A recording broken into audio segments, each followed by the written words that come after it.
You don't look like you know this path, Hunter.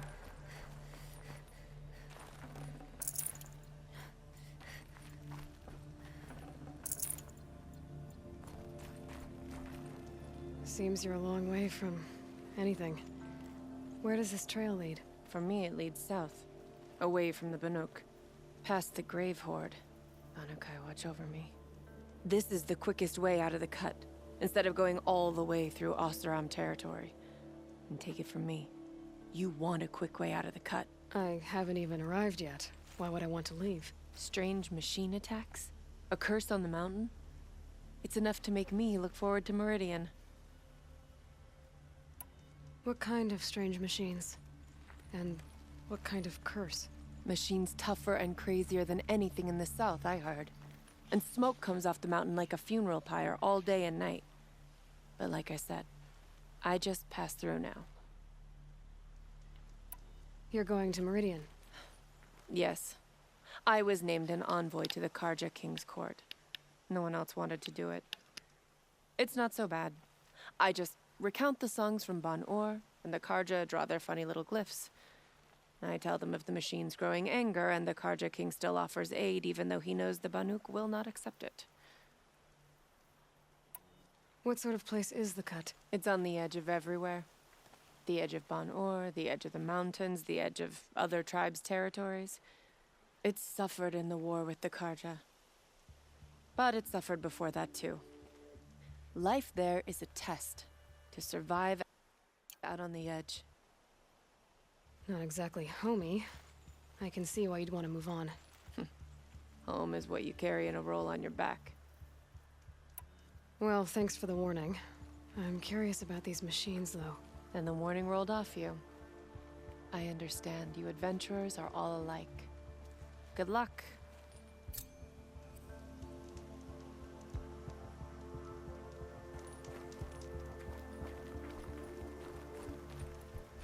What are you doing, Aloy? This path leads to the cut. The Banuk have nothing to offer besides useless mysticism.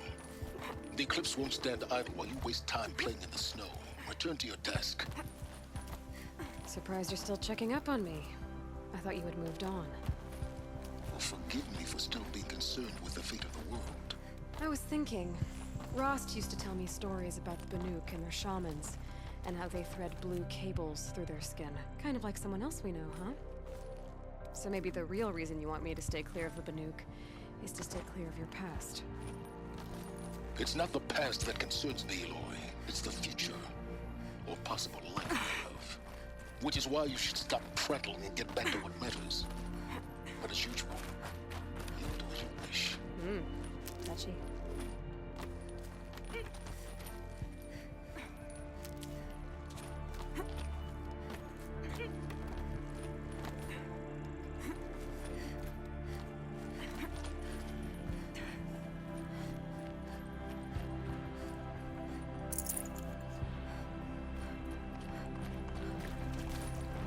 This one's a new predator. I can see the heat coming off it.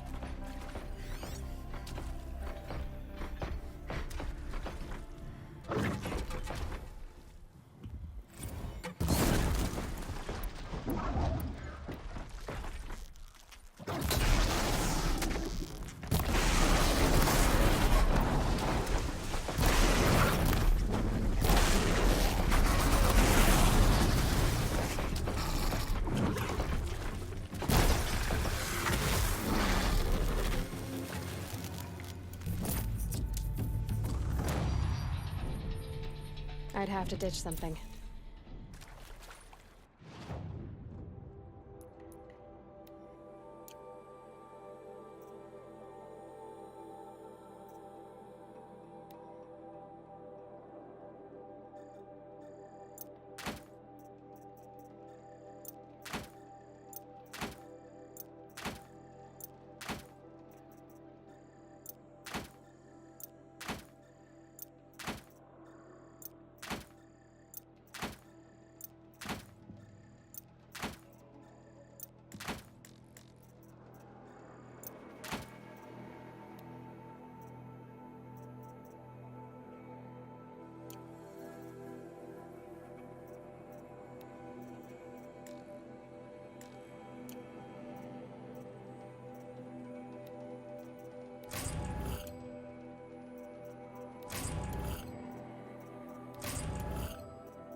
I'll tuck that away.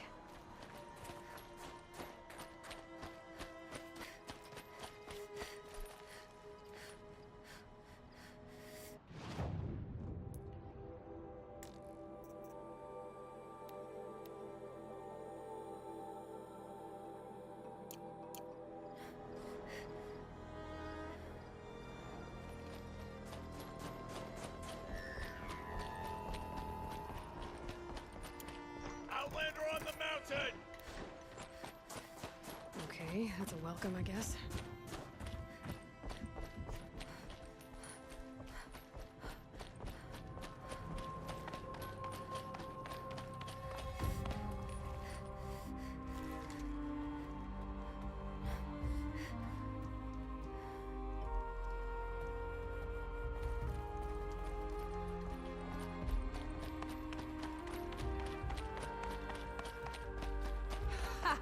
You sure you'll be warm enough up here, Nora? I've worked up a sweat from the climb.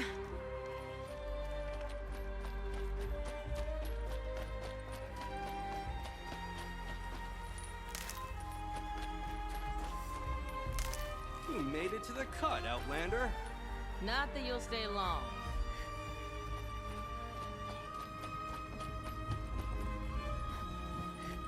Smoke rising from the mountain. And the village, too. What's it for?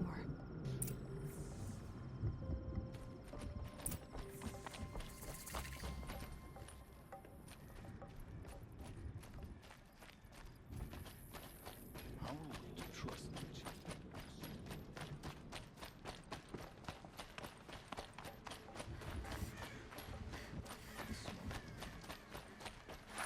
Must be something big going on. Most of the village is moving towards that smoke. How many machines did it take to end so many lives?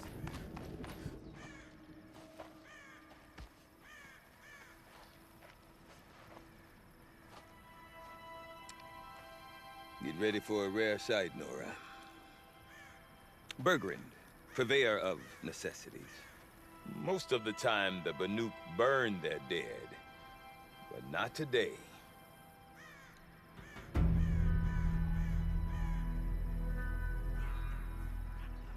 Because the bodies couldn't be recovered. Aye, a nasty business. All their best warriors lost. So they're getting a different kind of send-off.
Grasp your grief, my hunters, and kill it! For our kin sees the fate all Banuk long for. Falling with their spears striking steel. Their struggle is over now. You have witnessed their spirits rise up into the blue sky and beyond to the blue light. But our struggle is only beginning. Soon, we will again take up the hunt against the daemon that frenzies the machines against us. And so I ask you, can you summon the courage of our fallen kin? Will you fight and die as well as they did? My courage! My spear! Our blood is in your teeth, Oratok! We are Banuk. Our enemies are prey.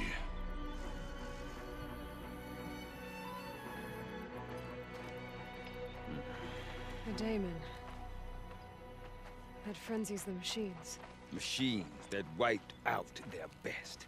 And what do they want to do? Go back up there. Fools.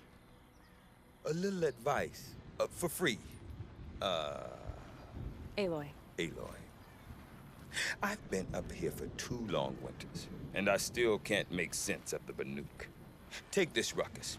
It started with one of their shamans, Aurea, spouting on about spirits and demons up on Thunder's drum.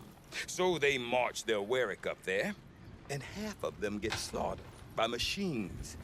When Aurea vanished, I thought the crazy might have gone with her, but no. Here's Big Oratok, gearing them up to do it all over again.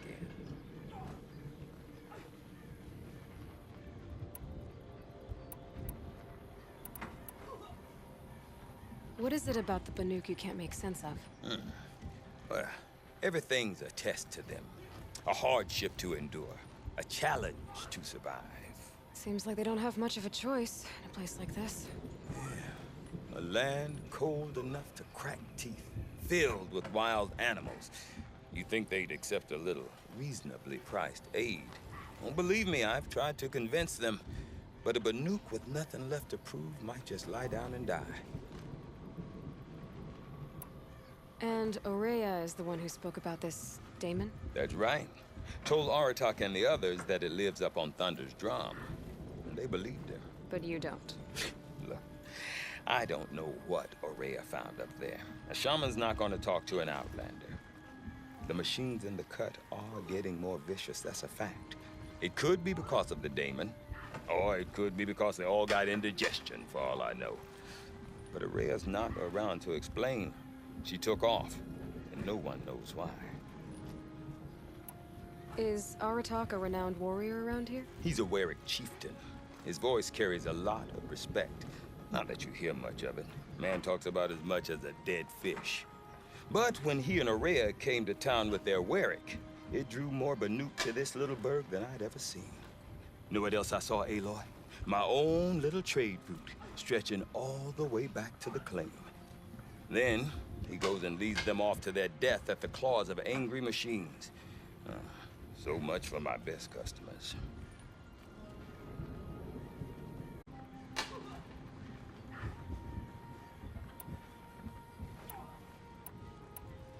What are these Warwicks about, Bergrand? Some sort of tribe within the tribe? Not like our clans back home. You don't get born into these things. They hold tryouts. Prove your best at something and you might get a place. Some Warwicks come and go. Some last as long as Melon. The whole Banuk territory, Banur, is just a bunch of the biggest, oldest Warwicks. I'm not sure if I'm less confused or more confused.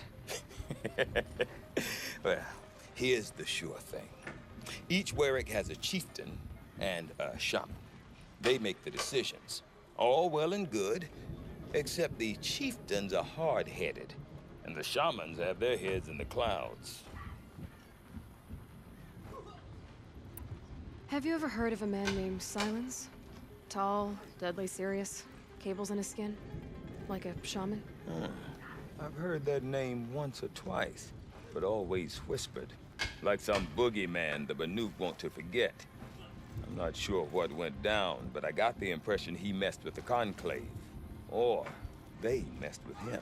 Conclave? All the most important shamans gather in Banur from time to time to keep up with the latest mumbo-jumbo. No idea how they all fit into one tent without those crazy headdresses getting locked up on each other. Aurea's been to that shindig, but when I asked her what it's like, she just gave me a dirty look. So if you want to know more, you'll have to find her and make her like you, I guess. Good luck. You said you've lived out here for 2 winters? Aye. Back home, some fur traders told me about this steel-forsaken heap of tents. Good location. Ripe for change. We were barely scraping by until this place started filling up for Araya. A great prophet is coming, they said. I heard prophet. Honest mistake. Not that the Banuk are stingy, they just prefer to keep trade among themselves. We could get through to enough of them. We could really put this place on the map. Or at least on a map. We? Me and my daughter. My assistant, Varja. My assistant and my daughter. We seem to get along better as business partners. Her mother wanted me to show her a trade. She started tinkering with weapons. Say, when you need a break from this Banuk carry-on, stop in and see her. You're both, how do I put it? Women? No. Independent. Look for her at Long Notch, the easternmost Banuk camp. I want to know more about this Damon. It's crazy talk, Aloy. Or there's something to it. Something connected to how the machines behave. Then you need to find Araya. She was last seen headed for the mountains they call the Ice Rats. I've heard only the shamans know the trail beyond those frozen peaks. But I do know where you could find her apprentice, Naltuk.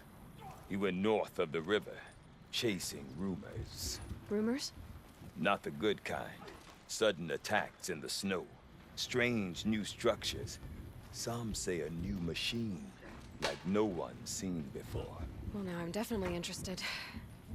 Thanks for the talk, Bergrand. Don't mention it. I wonder if Aratak can tell me more about Araya or Thunder's Drum.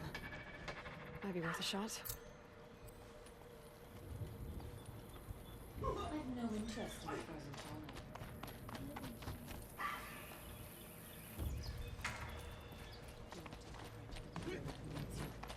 Prove to them that they do.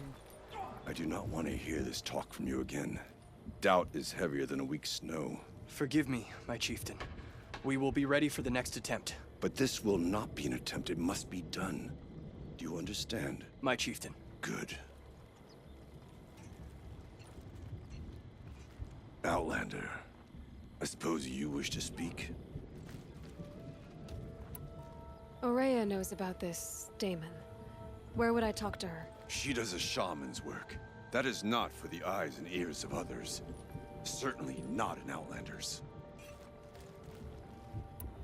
This Damon you talked about. If you are hardy enough, you can venture out and see the signs yourself. It has changed the machines, made them fiercer, stronger. But what is it? A matter for the shamans to debate.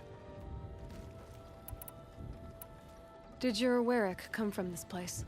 No, we rallied most of our hunters from across Banur to face the threat of the Daemon. But I was born here and stayed to fight the Karja when others retreated into the mountains. A few of my old warriors remained with me, those who survived. There are other Warracks in Song's Edge too? Yes, the village has its own life for all Banuk who need trade or shelter. After the war ended, it sprang up from what was once a campsite, quick as the bloom between frosts. Perhaps it will last, until the Karja seek war again. You're set on going back to the mountain? I have put my word to it. Even with the risks being so great? The risk of what? Death? It would be a worse fate to bow our heads to the challenge and say too much. Well, I guess that's it then.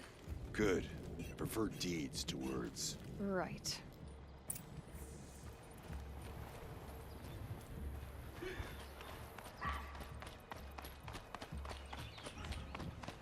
Okay, if I want to learn more about how this Daemon affects the machines, I've got to find Araya. And to do that, I need to talk to her apprentice, who followed the river north.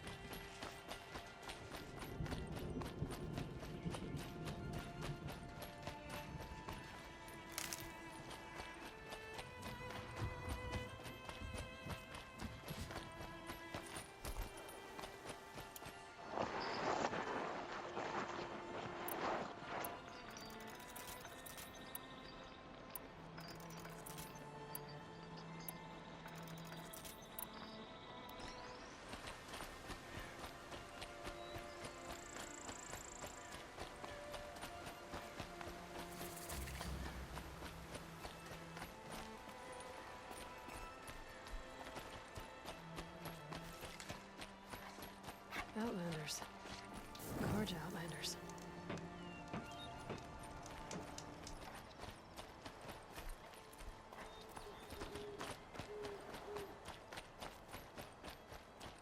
Bergren said Araya's apprentice went north of the river. Hopefully not too far.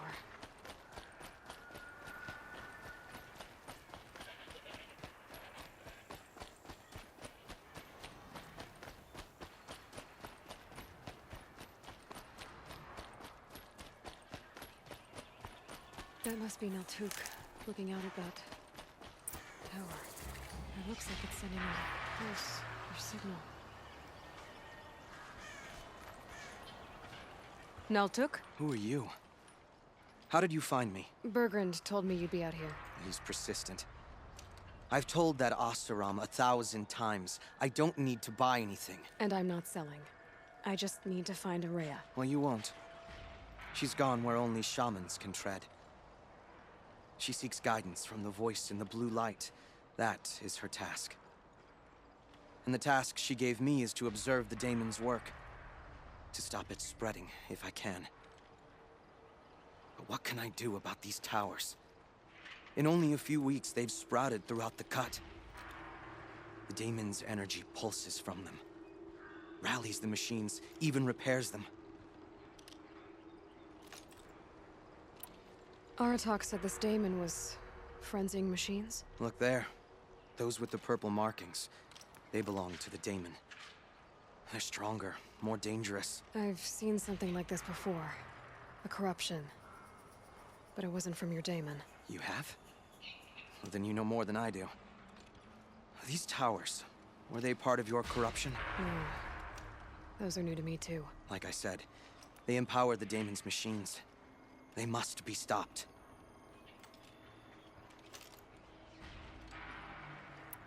Will you tell me where Araya went? You ask a lot of questions. Only when I'm not getting the answers I need? There's but one voice Araya wants to hear right now, and it isn't yours. I'm sorry.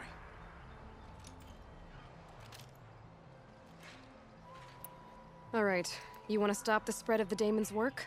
I know how to get started. With my bow and spear. Outlander, wait. Won't you tell me your name? Aloy. Good. If you fall to the daemon's machines, at least I can properly recount your efforts to Araya. Thanks for the vote of confidence. But I won't fall. And when I'm done, you're gonna tell me where she is.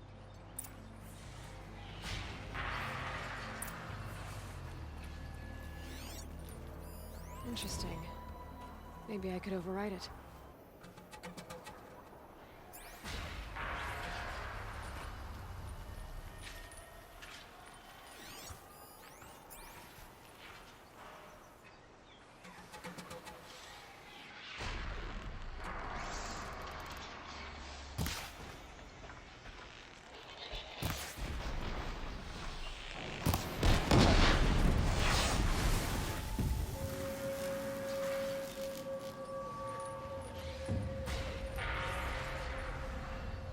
If I can get to the tower, I can override it.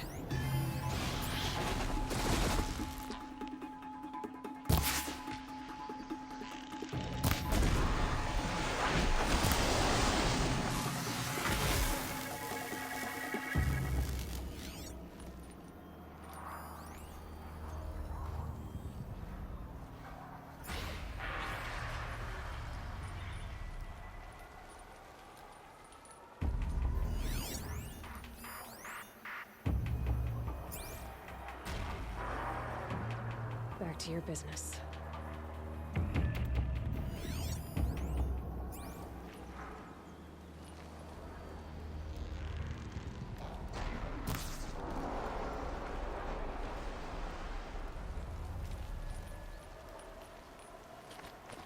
I can kill the machines, but what about the tower? I might be able to destroy it. Override it.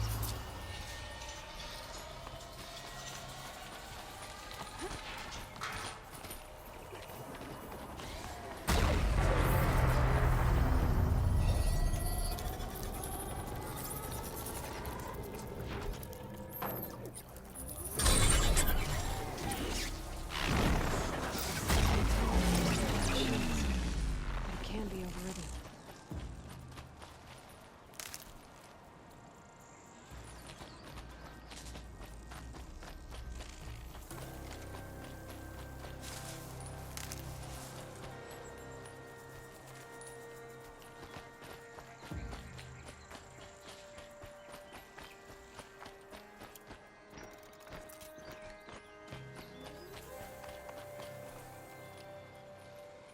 Seems I can take care of the machines and towers. The daemon's next. You claimed its power for yourself somehow. Perhaps Aurea should meet you after all. What she truly seeks is hope. After what I just saw, you could show her that. She's in retreat beyond those mountains, the ice rasps. You'll have to walk the shaman's path to get there.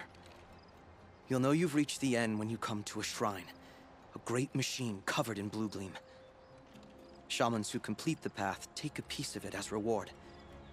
If you make it that far, you should too. You'll have earned it. You said something about blue gleam at the end of the shaman's path? A crystal that builds on the bodies of machines in the oldest ice. We Banuk believe it's the stuff of the blue light, frozen as it escapes their shells. You might be more interested that merchants will trade well for it. Bergren told me you're Aurea's apprentice. In her absence, I serve the chieftain and his werak as an advisor, a scout, a speaker for the blue light. A lot of responsibilities. I don't know if I can live up to Aurea's example, but I have to try. I owe her that much. She took a chance on me. An aspiring shaman from the edge of the world.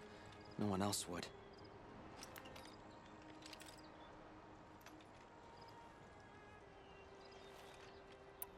Were you with Aurea when they attacked the mountain? I wish I had been, even with all that happened. I'm no warrior, though, so she bid me wait. When Aurea and the chieftain returned, I saw them argue bitterly. I don't know what about exactly. Then she came to me, gave me my task, and left us.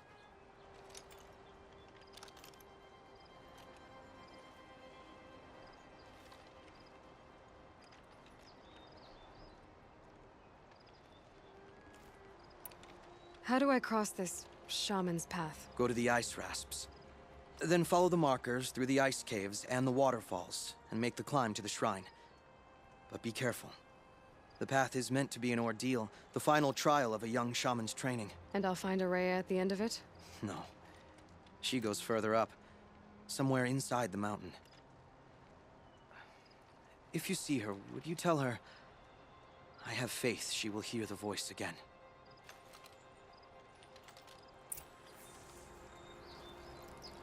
All right, I guess I'm off to the ice rasps to find this shaman's path.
These mountains must be the ice rasps. The shaman's path begins somewhere up above.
pretty far up. The shaman's path must be... This must be one of the markers Naltuk told me about.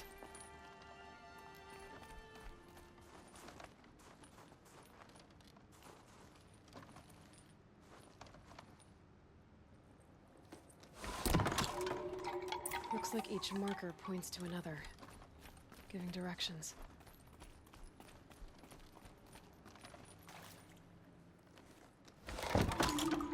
Guess I'm heading deeper into the cold, creepy ice cave.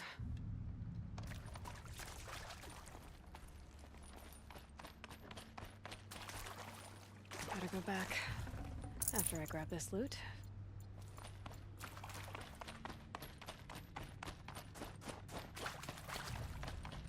What's this chime for?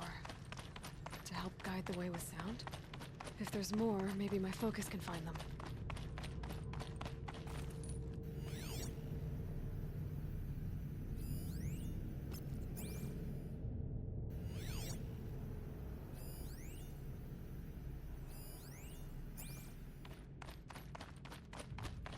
This isn't the way out. Some gear, though.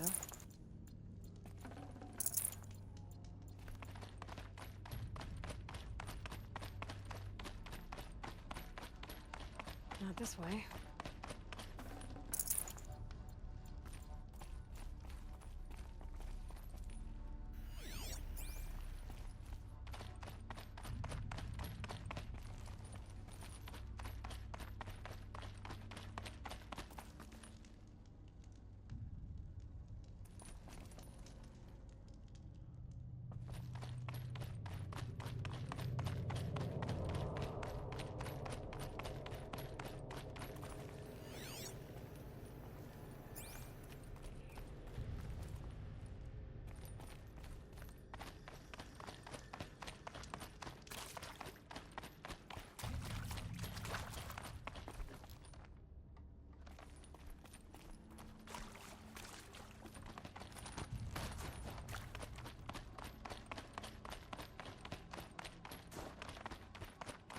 Took a wrong turn.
Another marker.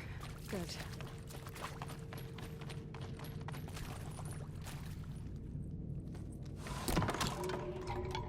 Okay, that way then.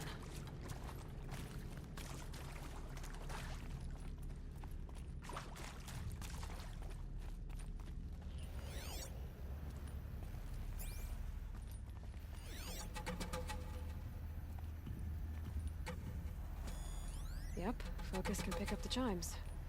Should help me find my way.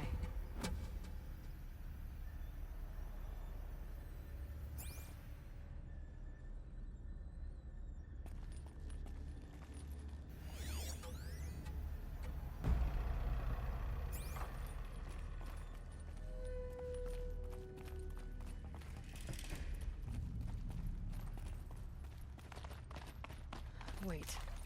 Back?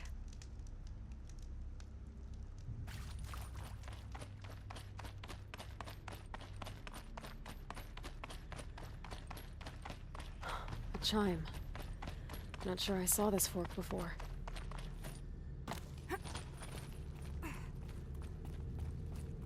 Not this way. But then... where? I see. Up.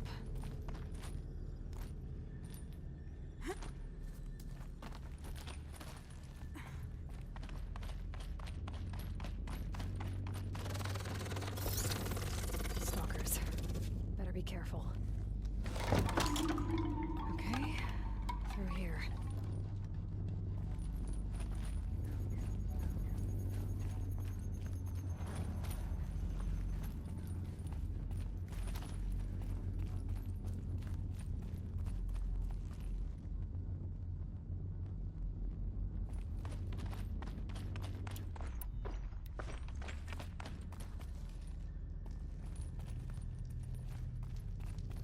Dead end. But at least there's stuff.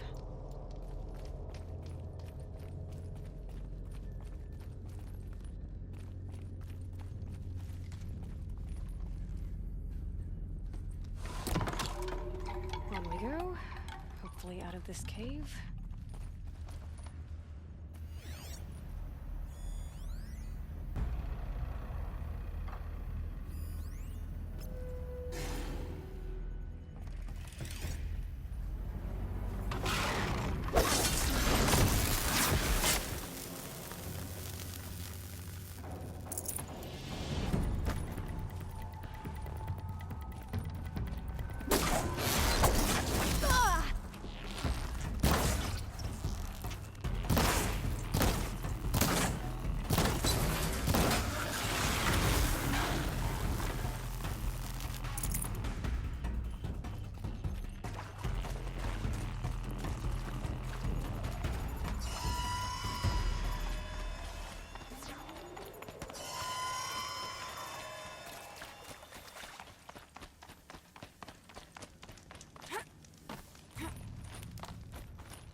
Done with the cave.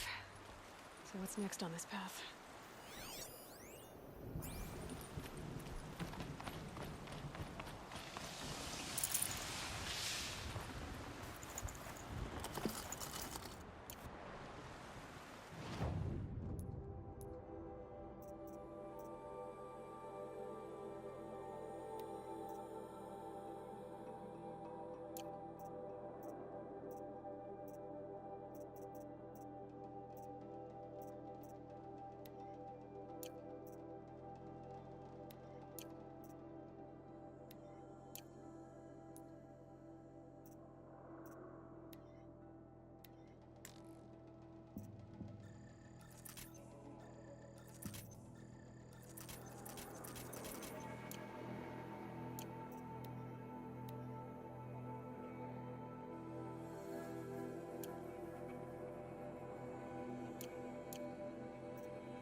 across this one. Down, then up. Ugh.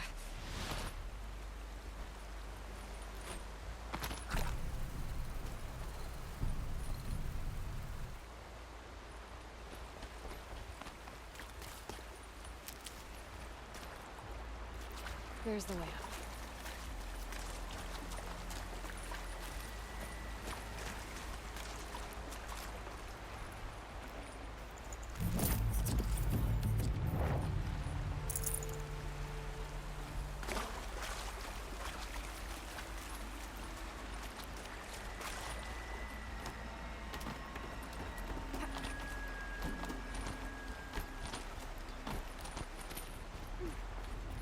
I need to pull the rope to move this thing into position. Okay, the bridge is filling up.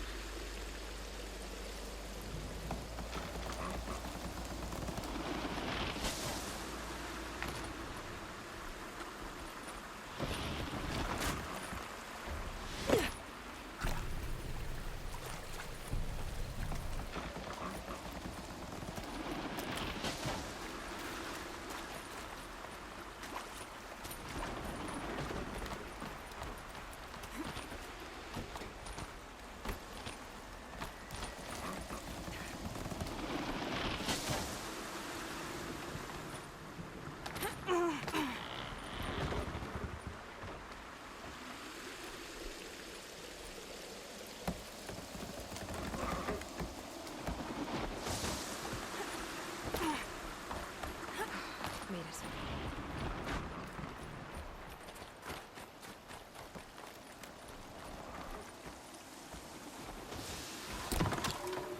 Okay, heading for more waterfalls.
Wasn't exaggerating.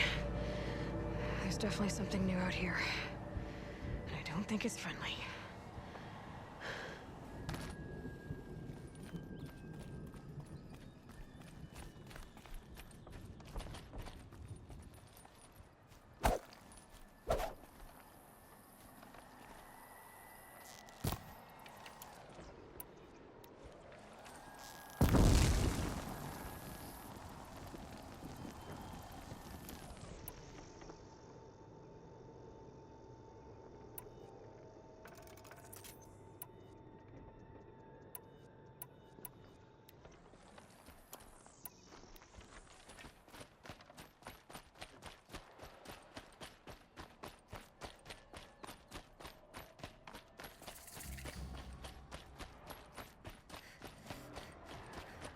Don't like the sound of that.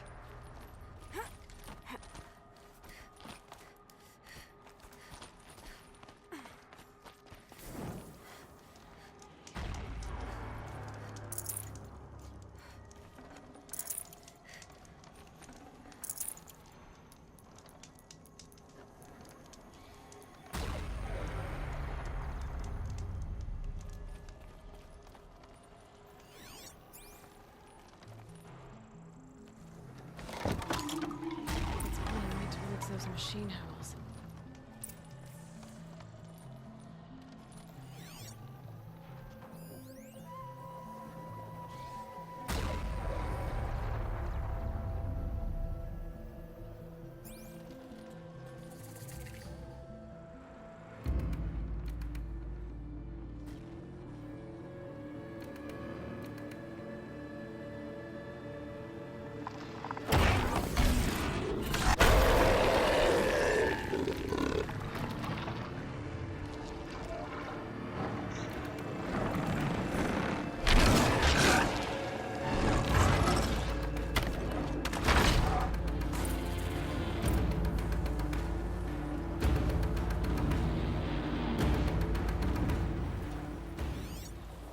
have trouble reaching that tower to get the right.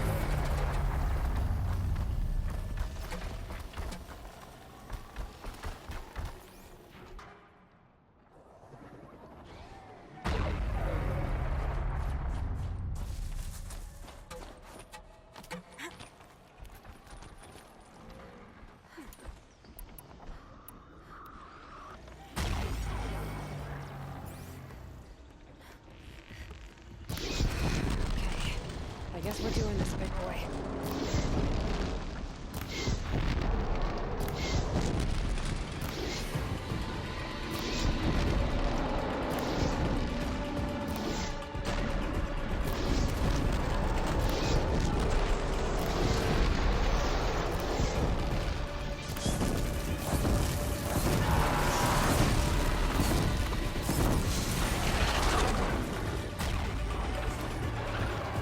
The pulse gives them energy, repairs them.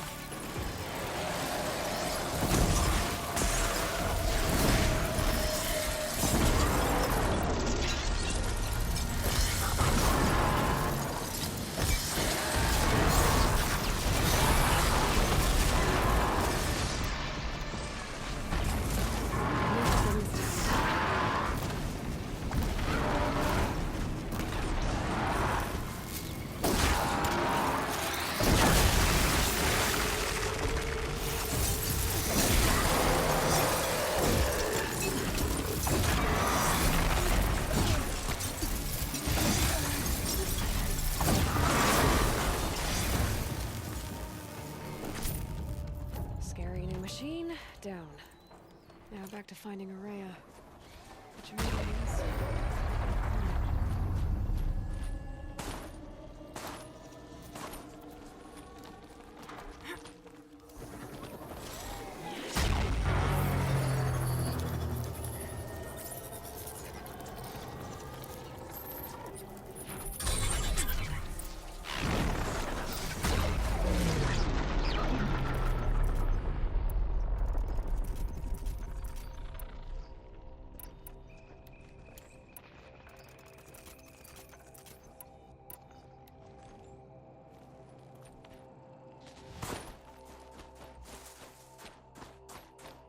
I should be able to get up there.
This must be the shrine Naltuk was talking about. Guess I should take some blue gleam. Sparkles. I can see why it's worth a lot.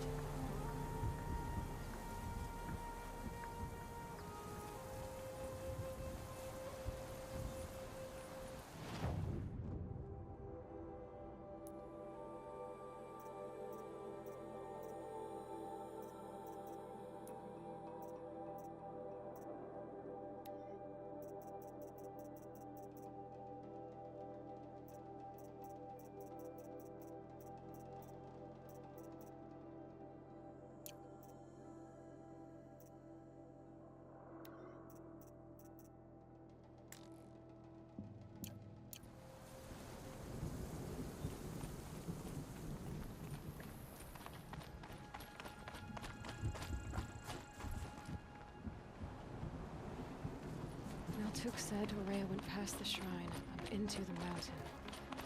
I'd better take those stairs.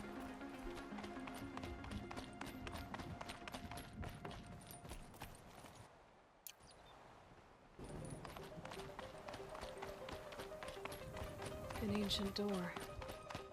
Maybe Ore is inside.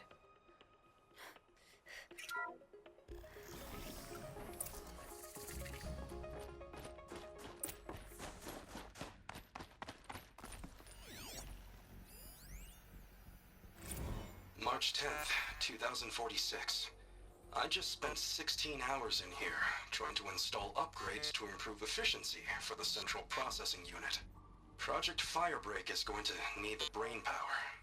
Let's just hope I'll have enough of my own. Anita stayed with me the whole time. We got a lot done, but every time she brushed by and I smelled her hair... Oh boy. I should just go to bed.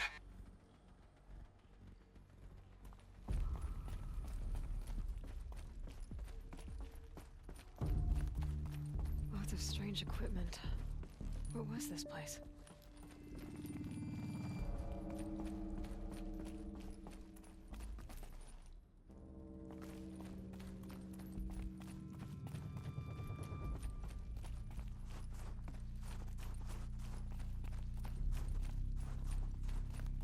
Locked. Maybe my focus can help.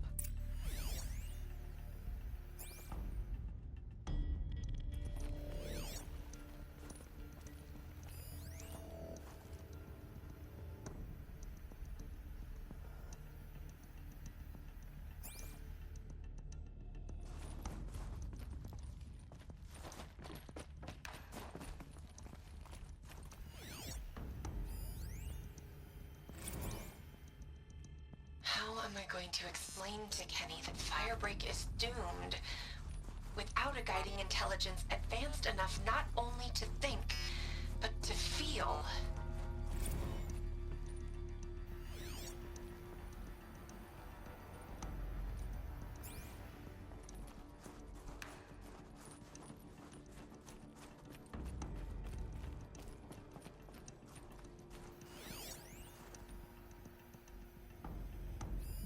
Looks like the door's wired to something over here.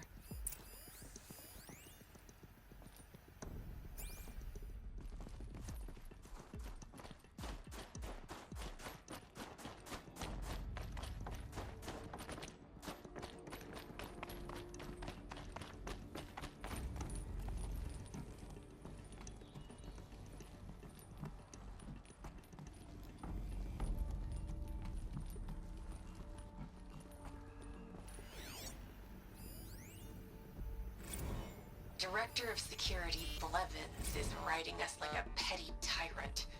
I can't even sneeze without triggering his control issues.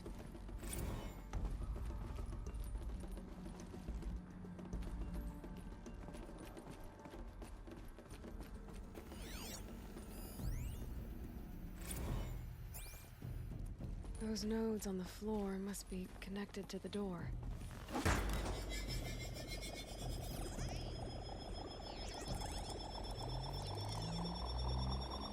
Well, that did something. What am I supposed to do with these lights?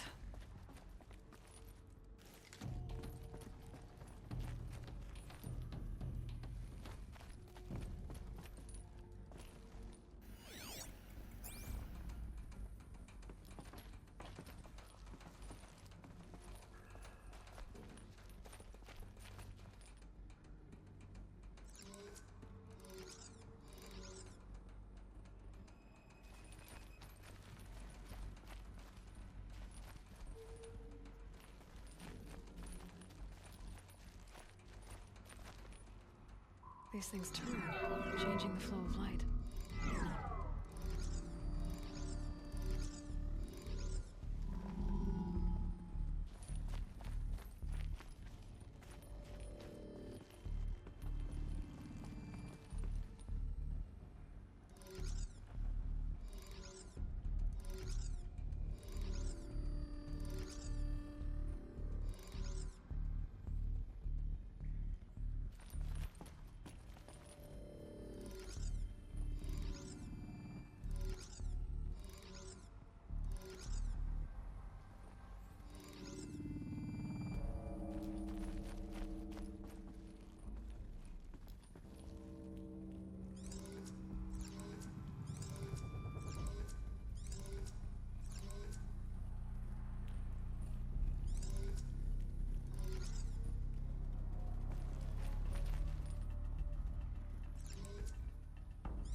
Let's see if the door's open.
Fresh air ahead.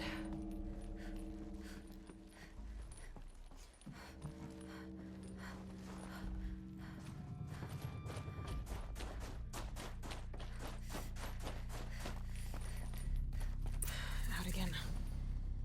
Maybe I can get back inside through that structure over there.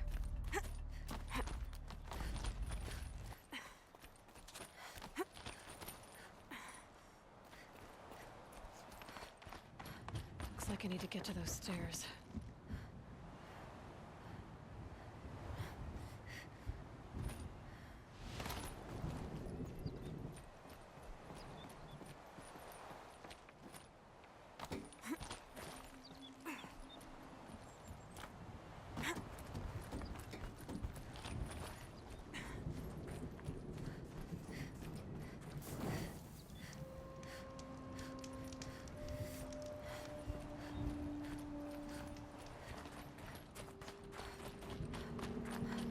Not much higher to climb.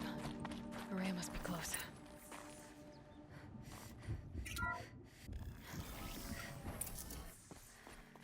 She has to be in here somewhere.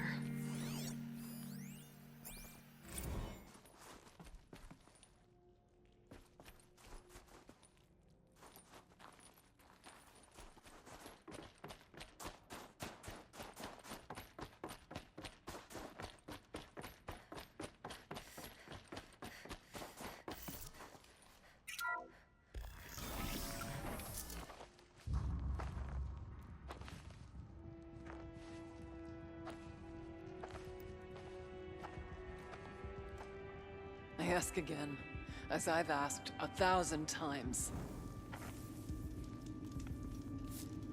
Speak to me. What more would you have me do? Is there no prayer that will reach you? No mark that will break your bonds? Ah! I can't help you if you won't speak. A whisper is all I ask. To guide me.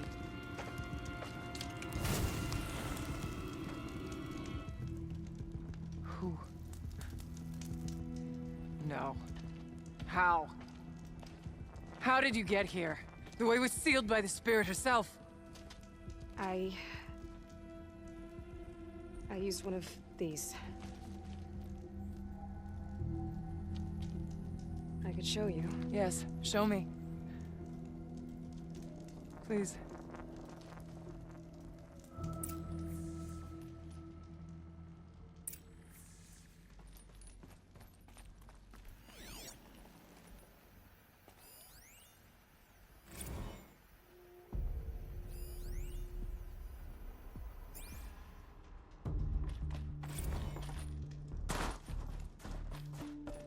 I guess the old ones liked these animals.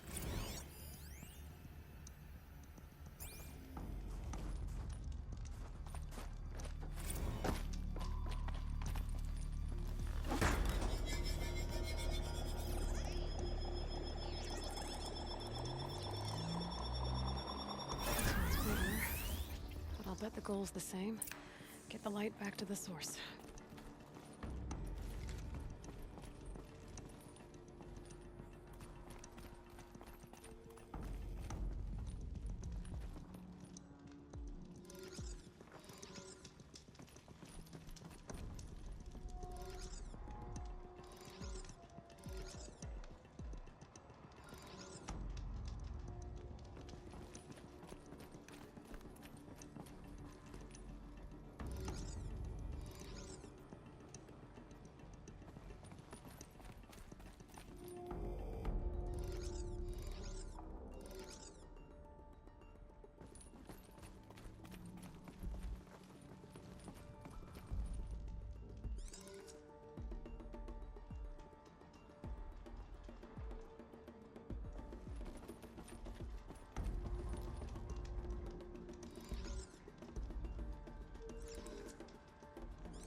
Recovered.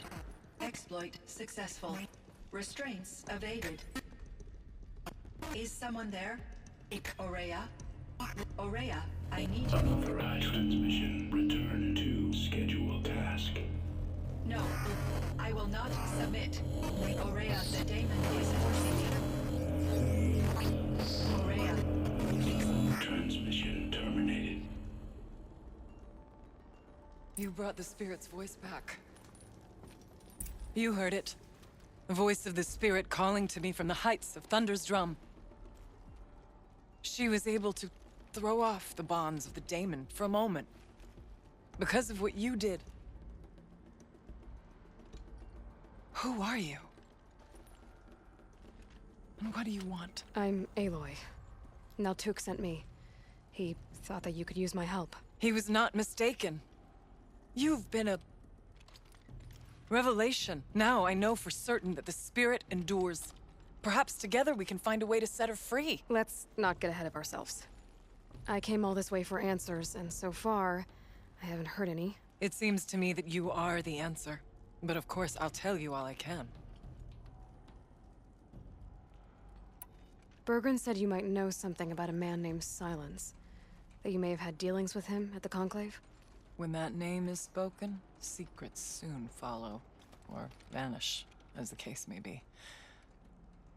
Why do you want to know? He's done some terrible things. But he's also helped me when no one else could. I don't know as much about him as I'd like to. I would imagine his aid is very powerful, but it will not come without cost. Unfortunately, I am sworn to an oath of secrecy by the Conclave on this matter. I get that. But you and I are trying to help each other, right? Yes, but I would be breaking an oath, and that I cannot do. You seem to have a history with this voice, this spirit. She saved my life. Here, years ago, during the war with the Karja. A raid scattered my Werak. I was cut off, alone. I lured the enemy into the Rime Drifts, hoping to lose them in the mist, but they endured, so I took refuge in this cave. That's when I heard her voice. A wanderer, lost like me. A spirit of the blue light, yet sundered from it. She asked me for aid. She chose me. But I was in no position to help, not with the Karja after me. So she helped me first. By closing a door on the mountain below, one you must have opened to get here. Locked by means similar to those found in this room. It kept the Karja from reaching me. Safe from them. I was able to do as she asked.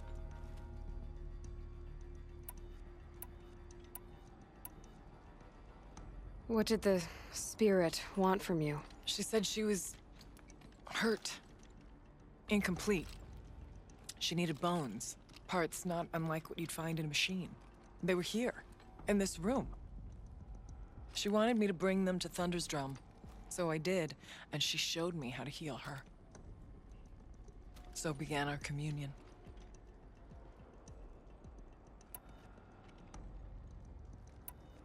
You had a communion with the spirit. Yes. Inside Thunder's drum is a room like this one, only larger, with an altar. I went there many times to speak with her. What did she say? She told me she was lost and needed my help. She asked questions about our lands, our tribe. And she listened. With patience. With wisdom. I told her things long kept silent about my family, my dreams, my fears. She never tired of me. Never judged. We kept each other's company. Aurea, what do you think the spirit is? I see. You are not Banuk, and our songs are not familiar to you. You do not know of the blue light. That which struggles to survive in our hearts and animates the machines. The essence of life, and in its purest form. Harmony. As the anger of the machines grows, this light has faded from the world. And the spirits it sustains are stranded. That's what she is. A lost soul, cut off from what it needs. Lonely, forsaken. I must help her. We must. I'm not sure if I understand. But I want to. That's all I need. About silence? I've told you all I can. There's nothing more I can say. The daemon. What do you know about it? I spoke with the spirit many times. First here, then inside Thunder's drum. The last time, she told me she was under attack by something that could not be seen by mortal eyes. Something evil. She named it the daemon, and said it needed her power to do what it willed. And she begged me for help, to find a way to destroy her, if necessary, to keep it from using her. That was 5 years ago. I didn't hear her voice again, until today. What kept you from the spirit, after it begged for help? I went to Aratak, hoping he could protect her. But the war with the Karja still raged, and before I could reach him, I was ambushed by the Mad Sun King's kestrels, and taken to Meridian in chains. I wasn't able to return to Thunder's Drum until long after the liberation, not until last thaw. You said you returned to Thunder's Drum. That was the expedition that went bad. I saw the funeral. Yes. Once there was finally peace with the Karja, Aratak and I gathered a wereck of great hunters to defeat the daemon. And yet, the old door to Thunder's Drum was gone, replaced by a gate we could not pass, and many machines. We were crushed. Aratak called a retreat, but we had already lost our best. We abandoned them to the snow as we fell back. After, you and I could not agree on what to do next. So I came here, hoping against hope to hear the spirit again. And because of you, I did. Let's see if I've got this straight. We heard two voices. One you call the spirit, captured somehow by the one you call a daemon. Whatever this daemon is, it's related to the machines and why they've become more dangerous. I want to know how. Both the spirit and the daemon are on a mountain, Thunder's Drum. So why don't we go there and figure out what it all means? We can't. Thunder's Drum is dangerous, more than you can imagine. The daemon has secured it. Besides, Aratak won't let us go. As chieftain, he controls the pass to the mountain, and he can't be reasoned with. Sounds like you need a new chieftain. Ha! There's an idea that's certain to win us friends. Huh. You said you were a hunter. And I'll wager you're not an ordinary one. It's not impossible, even for an outlander. And Aratak couldn't refuse the challenge if you were known among the Werak. Wait, me? Challenge Aratak? I don't want to be chieftain of anything, much less a bunch of Banuk that don't want me. But you want to go to Thunder's Drum, don't you? You heard the spirit. She is suffering, tormented by the daemon. She longs to be free. And perhaps, when released from her bonds, she can give you the answers you seek. I can't believe I'm agreeing to this. Fine. What do I have to do? Get the Werak's attention to show the worth of your claim. Win at the hunting grounds. Kill bandits that prey on the cut. Or speak to my friend Sakuli. You help her, you'll definitely get noticed. Is there a tall neck in the area? Yes, near the frost figures. But it's been frozen in ice for generations. What does that have to do with anything? It'll help. Trust me. Maybe even more than I thought. If you say so. Do all you can. When the time comes for you to throw your spear at Aratak's feet, I will be there to back your claim. Until then, I'll be here to answer any questions you have about the challenge. Oh, and one more thing. In the box over there is a weapon, like my own. Take it. You may find it useful.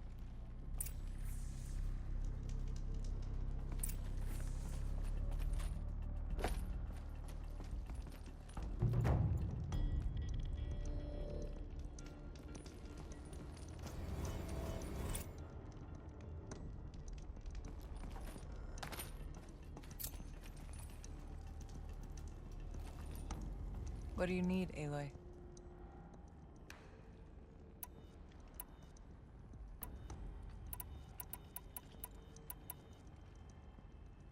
How's Aratak gonna react to being challenged by an Outlander? About as well as you'd expect. But let me handle that. Winning at the hunting grounds will impress the Warwick? All Banuk strive to be the best. For our harsh lands will bury pretenders in the ice. And so the hunting grounds and the snow chance is a great boon. A place to hone our spears and sharpen our aim. Tell Lovuk, the keeper there, that I sent you. If you best the mark of one of the champions she trained, it will impress the Warwick indeed. You said I should try to help the Warwick by taking out bandits. Yes. They don't dare taunt the great Warwicks of Banor to the north. But the Cut is easier prey. A rogue Oseram has equipped a gang in the Plumelands with strange new gear. Just the kind of thing you seem to make sense of.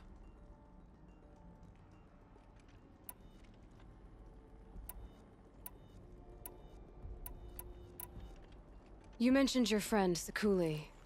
Who is she? A rock painter. One who makes my own scrawling seem meager. Find her in Song's Edge and help her gather the materials she needs. Her work will no doubt stand the test of time, and any aid you give her will be remembered. Where did you say the Tallneck was again? Near the frost figures, but I told you, it's frozen. The blue light has departed it. I don't know what good it will do you. We'll see. I need to get going. There is much to be done.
And one of these.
Steady now. Give me a second.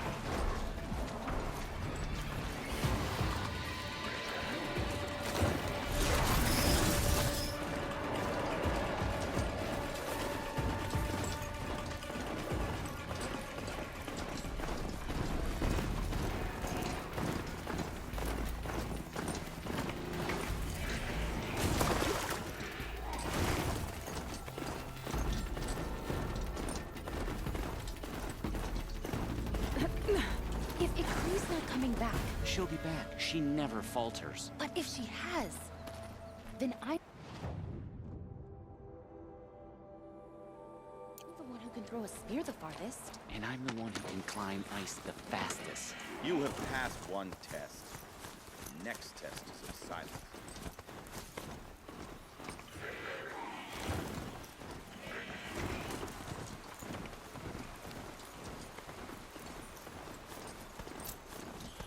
Hunting grounds. Good a place as any to make a name for myself with the Banuk.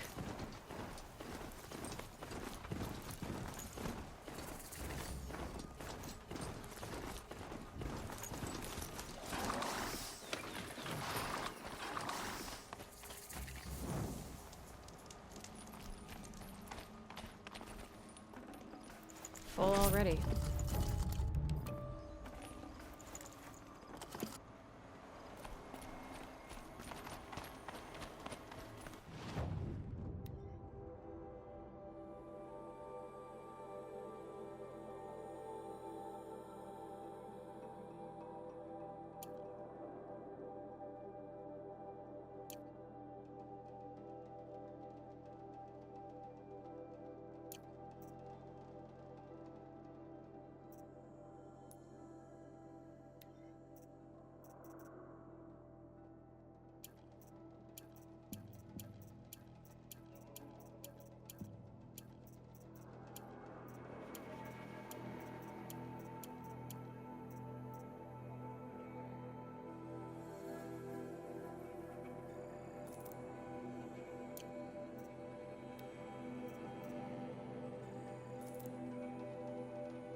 Keeper, Araya said that I should compete in the trials here. Araya did? She's never sent someone before. And what is your reason for training? I would ask this of any Banuk who attempted the trials. I'm going to challenge Aratak to become chieftain of his Werak. Well, you better get started then.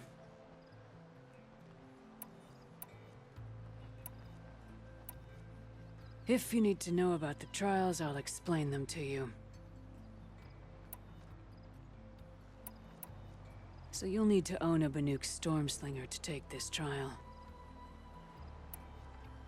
The Onslaught trial challenges a hunter to withstand the ebb and flow of combat. Machines will be released into the arenas in waves. Pace yourself. Strategize. Only then will you be able to defeat them all without being overwhelmed. If you're prepared, take the rope and face the trial. We'll need a moment to pull the machines from the pass into the arenas. Then make your descent.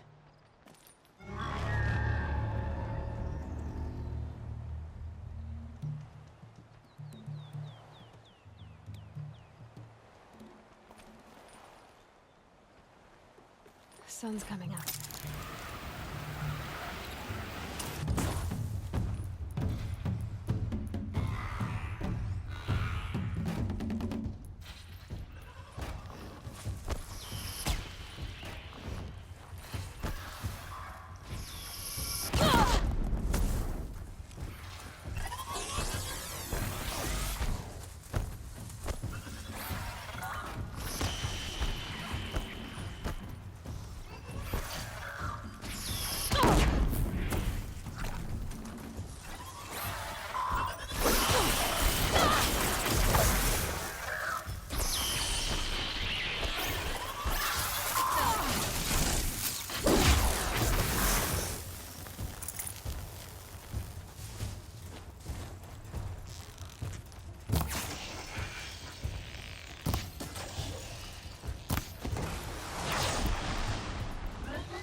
Your first run on that trial, and you claimed second place.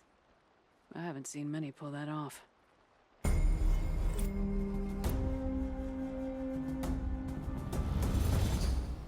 The Onslaught trial challenges a hunter to withstand the ebb and flow of combat. Machines will be released into the arenas in waves. Pace yourself. Strategize. Only then will you be able to defeat them all without being overwhelmed.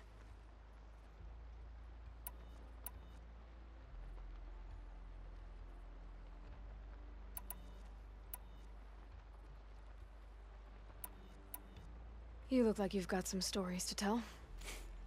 Oh, I outlived most of my stories. I ran with the Thunder's daughters long ago before they ran their course. For a time, we shook the snow off the men of Ben-Or. I couldn't last. Some fell in glorious battle. Some were exiled in infamy. Still glorious, if you ask me. Others had a worse fate. What's worse? To grow old. And find that all the rules and traditions you fought so hard against are still there. That's why I tell all the hunters I train to stay young. I'm done with training right now. And training's done with you. I beat a champion's time. That should get the Werak talking.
So this is as high as we go? Okay.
These ones are well equipped to find me.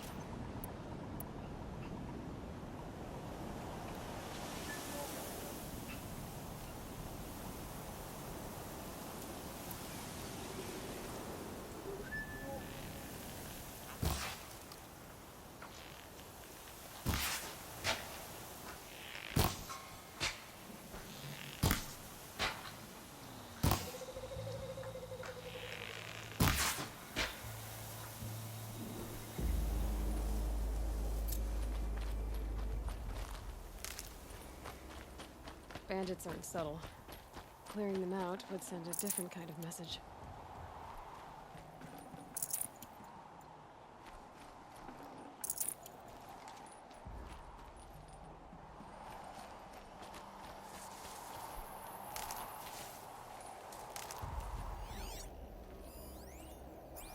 That signal will bring in reinforcements if they set it off.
Gonna tear you down!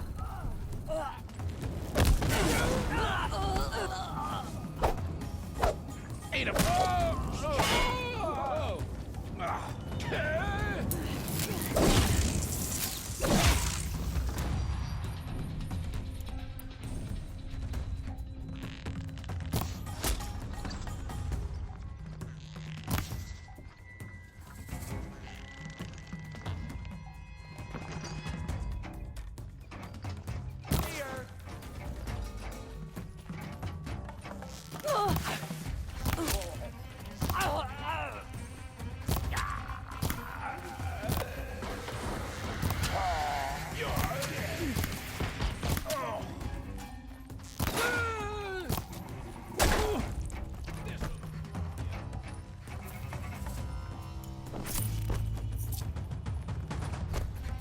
Time to rain down some...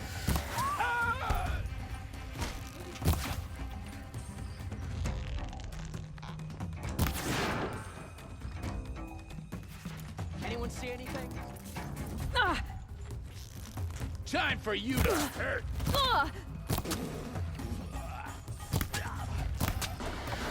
Damn it!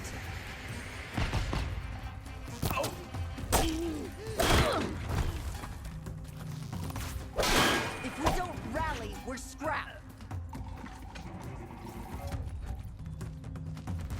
She's taking the high ground.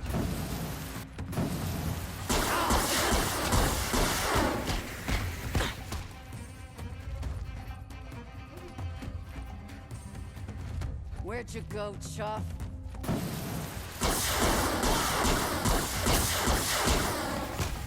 I see him.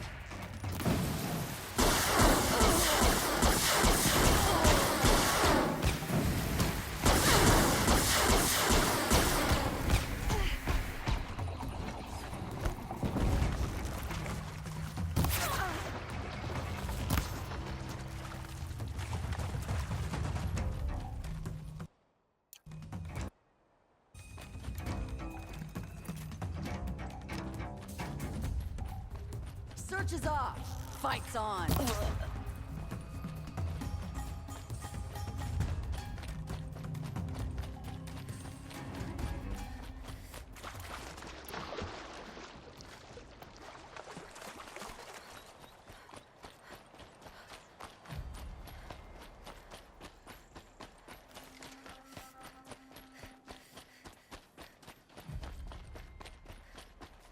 I'll find a use for you.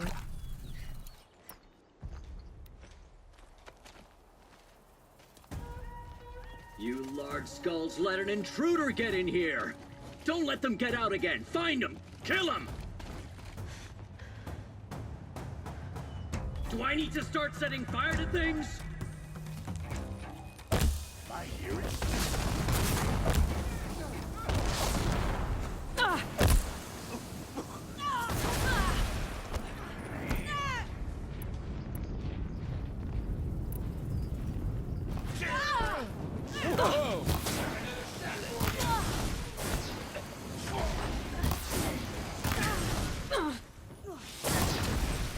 Wanna play? Here's your invitation!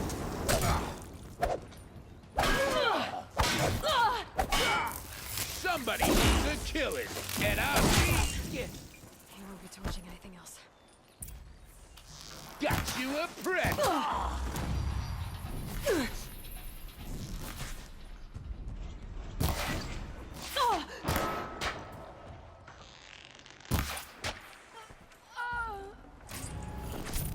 The Oseram's fire weapon. Could come in handy.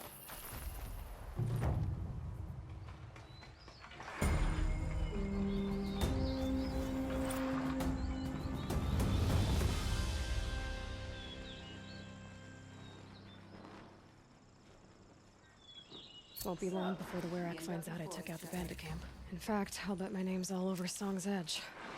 Might be time to challenge Aratak.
Banu goes where the great Weraks go.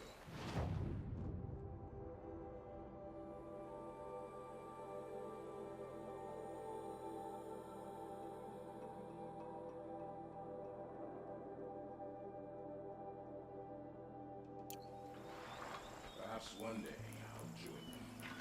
Yeah, you.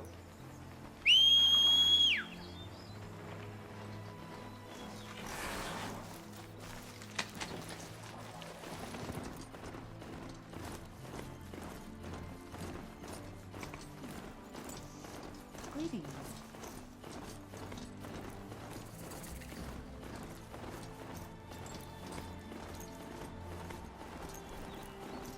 No time to talk.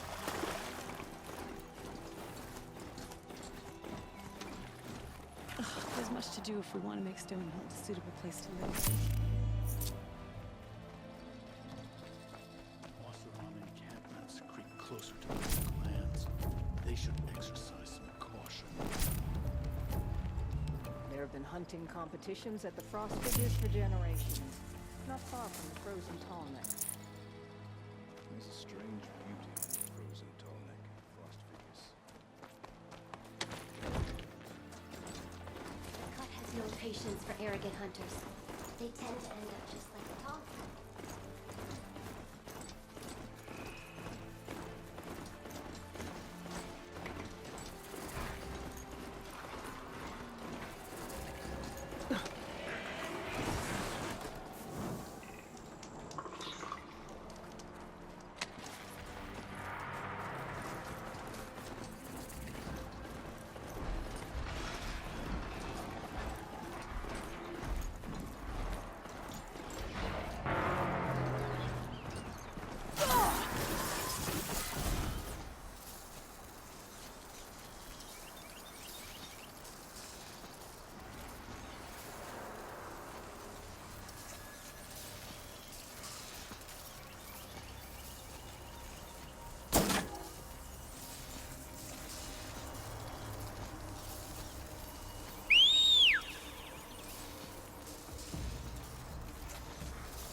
Woods.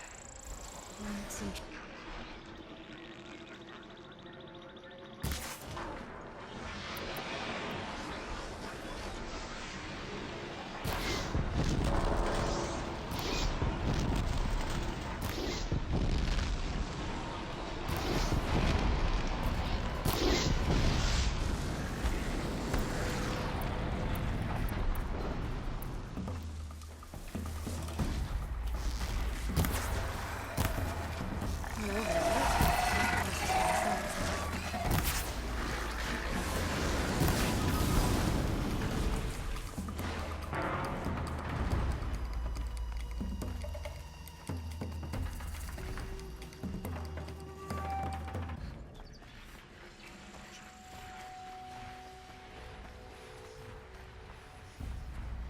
Keep quiet.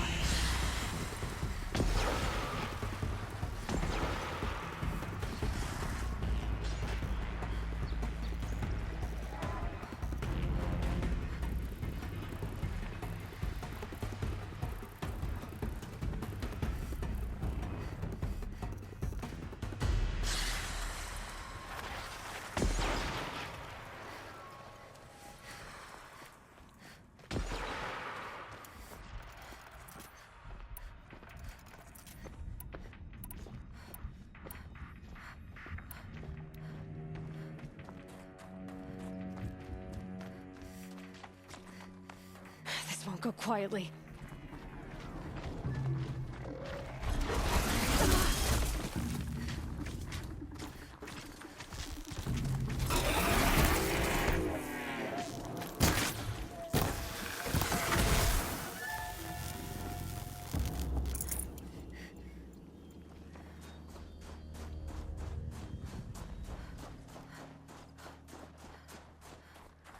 This scrapes.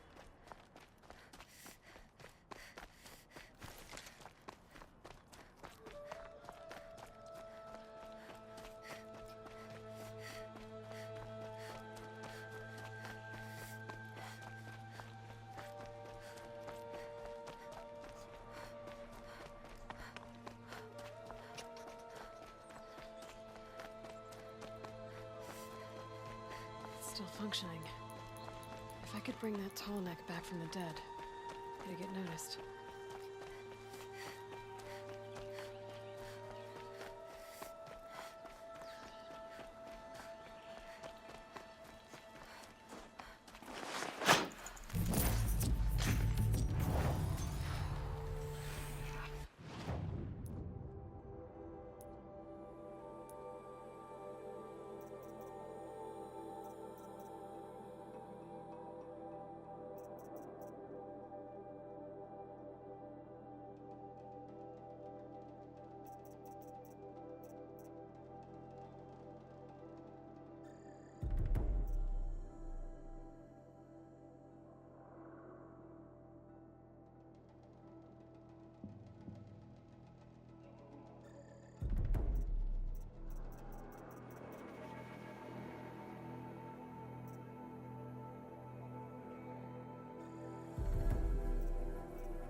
Any news from the hunt? The herd isn't roaming far from the camp. Keep them together. Then we wait. Outlanders, wait a moment.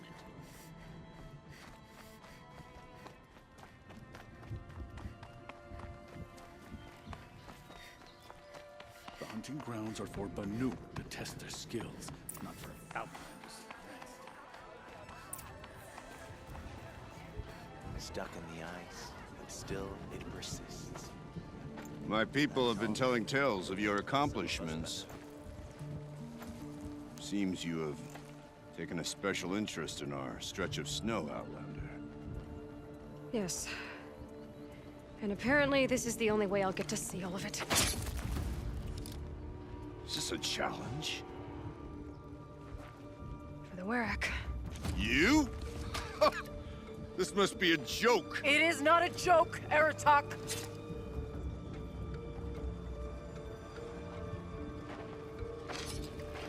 Now I see. The Outlander's your pawn. And with you backing her claim, I have no choice but to accept.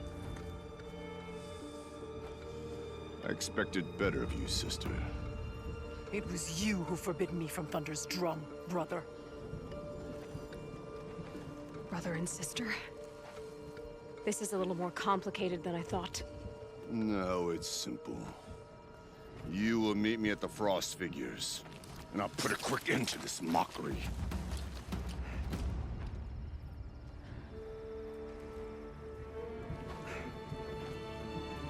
I suppose I owe you an explanation. Yeah. I suppose you do. So why didn't you tell me that you and Aratak are siblings? I thought I wouldn't have to. I'm surprised Aratak brought it up in front of a stranger. He must be very angry. I'm not always the best judge of people. I prefer the company of spirits. They're simply my own. I didn't want you to think of our pilgrimage as some sort of family squabble. It's much more important than that. It's bold, I'll give you that. Going after your own brother. He gave me no choice. He thinks I'm a child to be shoved to the back of the hunt. He would forbid me from my destiny. And yet, part of me did it knowing he would forgive me, eventually. He always does. Family drama aside, what's this challenge meant to be anyway? You and Aratak will hunt machines at the Frost Figures. The victor will be the fastest. It won't be easy. Nothing about this has been so far. When you meet us at the starting point, I'll tell you more. It will be simpler to explain from the base of the hills. Aurea, it's not about who's related to who. I want to know what's inside Thunder's drum. The spirit, the daemon, and how it all connects to the machines. But if we're gonna go through with this, I need you to be straight with me. I underestimated you. And Aratak. I won't make that mistake again. See you at the Frost Figures then.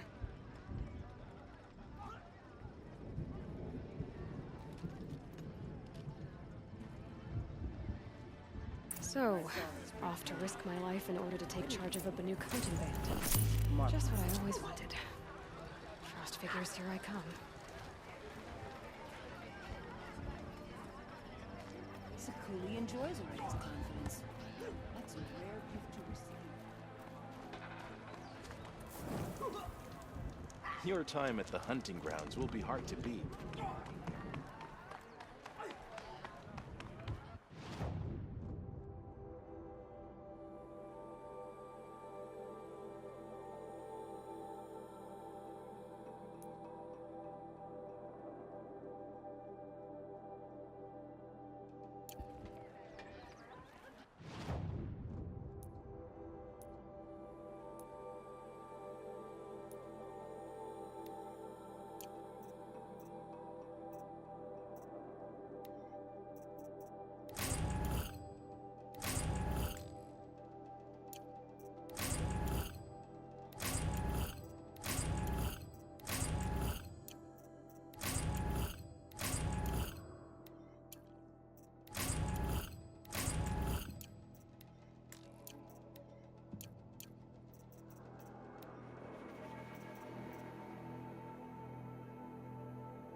Just none of your business.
Now they're hunting me.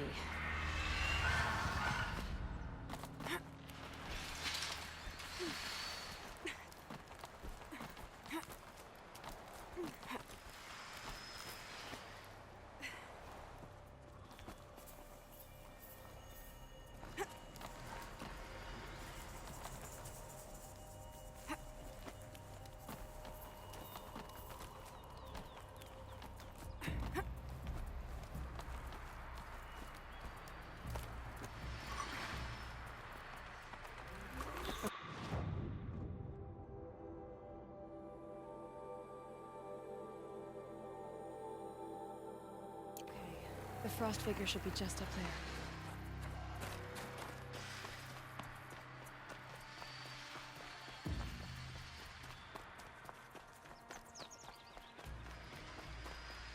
The frost figures. Aratak and Araya must be close.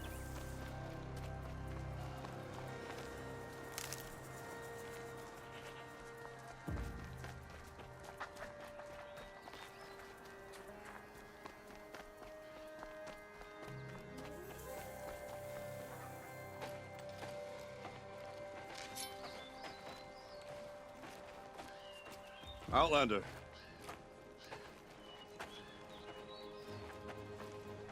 I have prevailed over such challenges before, and fear none. But this one is foolish. You are not Banuk. You do not understand my responsibilities. I ask you, one hunter to another, withdraw.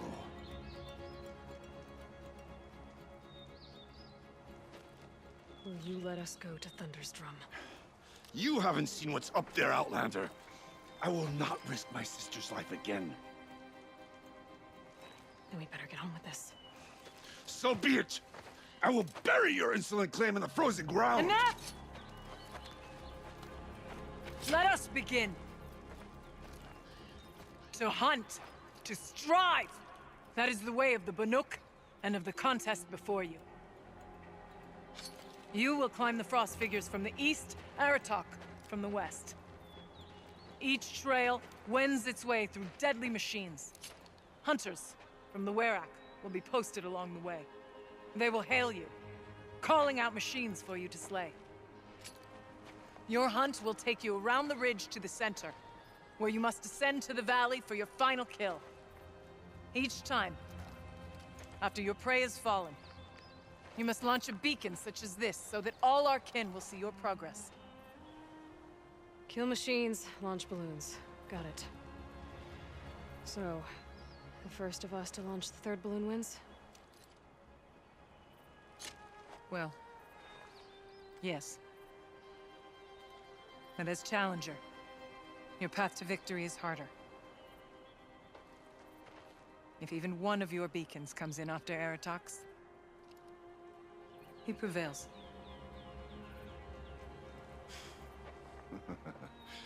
You had your chance, Outlander. So did you. The hunt begins on my mark.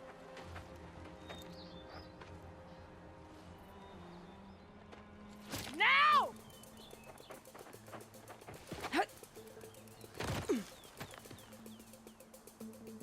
All right, gotta head up that mountain.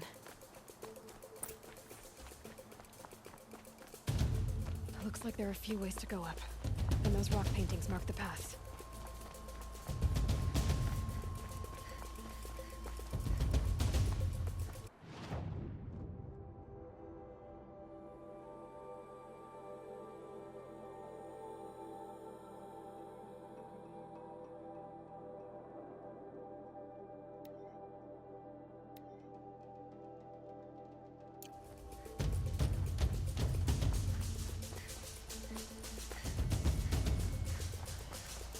Okay, up we go.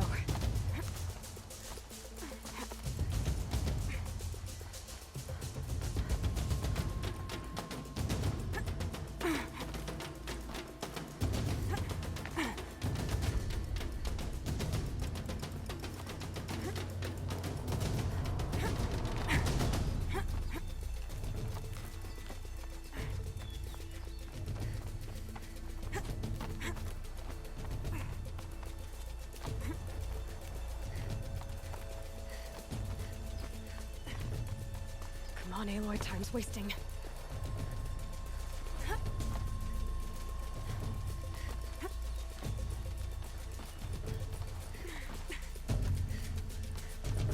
Almost to the top.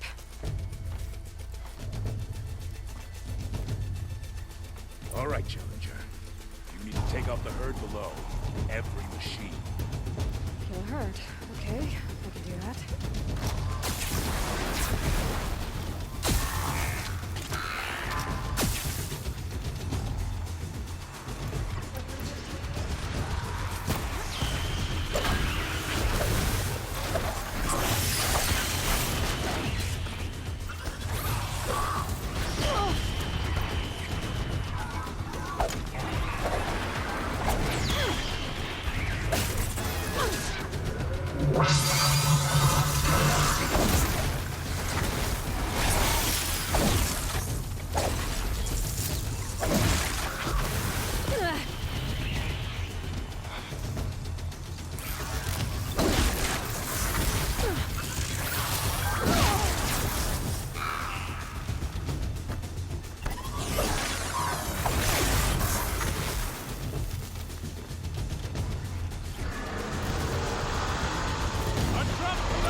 Your marker!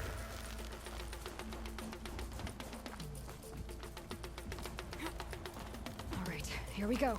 Now climb the ridge and launch your balloon!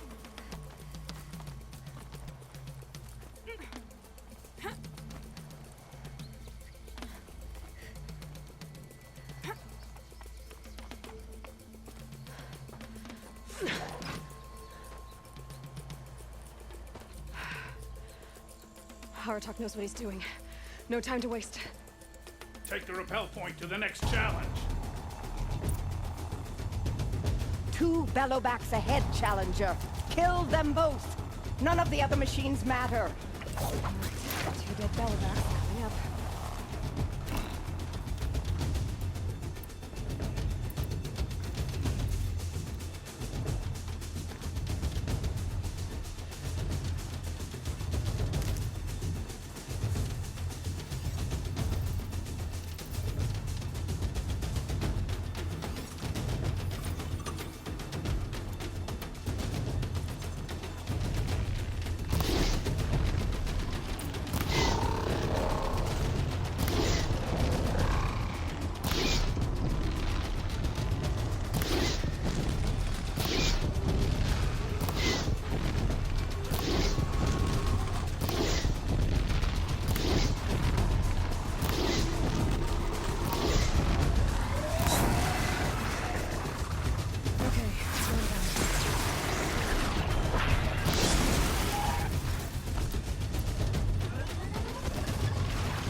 Challenger! Raise your mark! Now where's that balloon?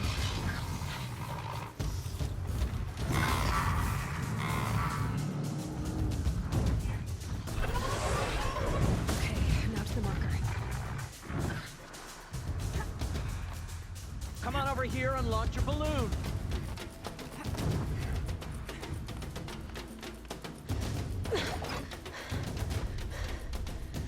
I'm ahead, but only by a little. I gotta get moving. Now take the zip line and work your way down to the valley.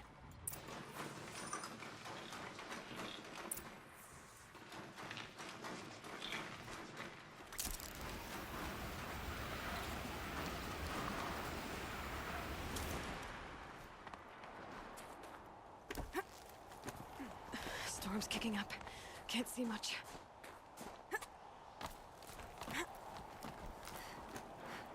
Close now.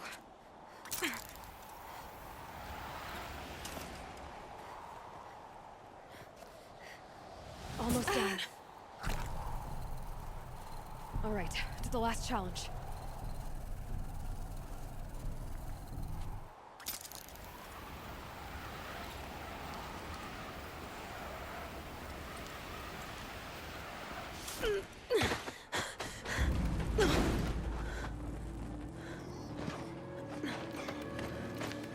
Something's wrong.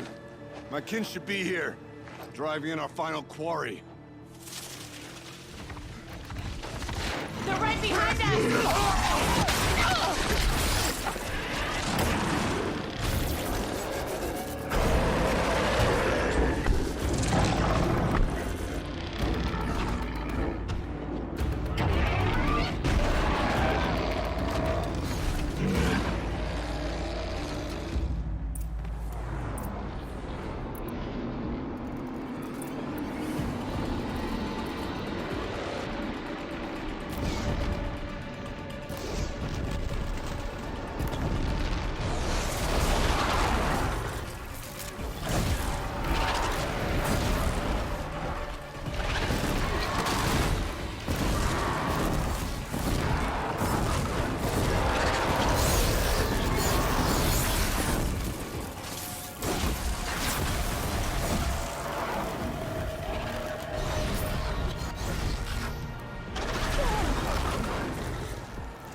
So it's true.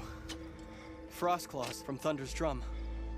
The attack cut short the competition. Naturally, there can be no result. It is void.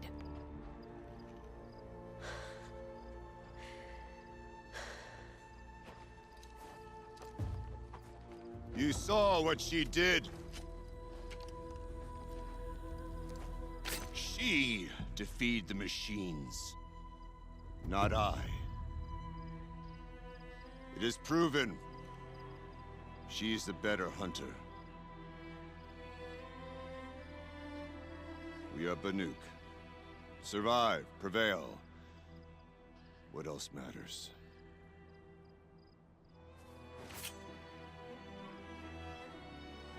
My blood is in your teeth.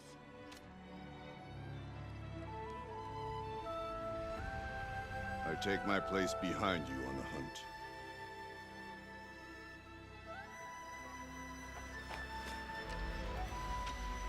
No more hunters may make the ascent to Thunder's Drum. The way is closed to all but the chieftain and myself. It is not my place, but I would ask a boon. To accompany you and my sister. It might be permitted. But only if you do as I say. No.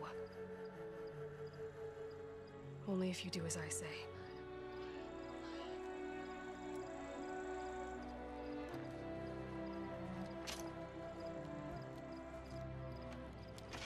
Thunder's Drum awaits. There's a camp at its base, Long Notch it's called. Meet us there when you're ready. Chieftain.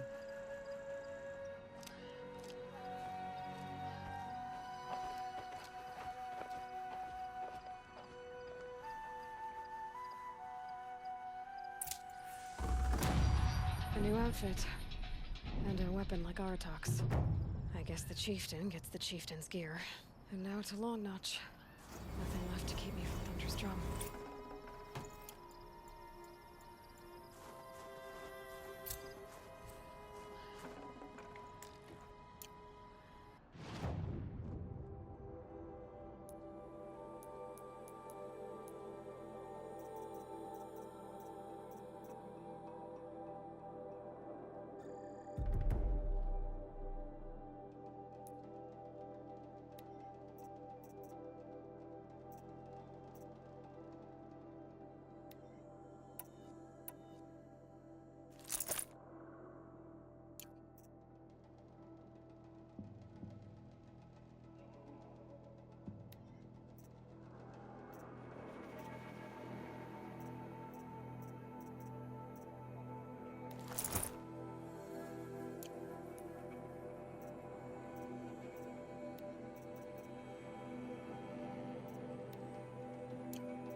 Forget what warmth feels like out here.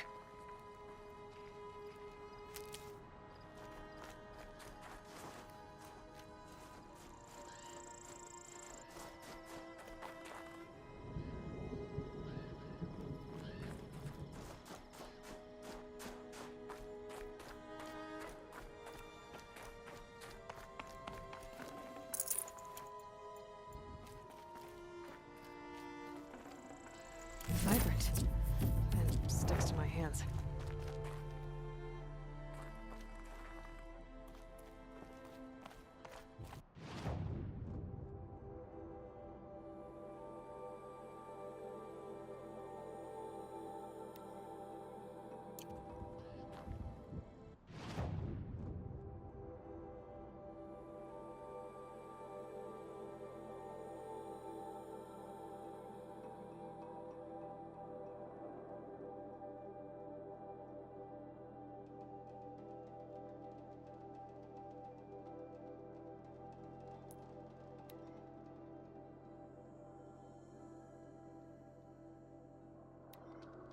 One of Kopalai's hunters a murderer.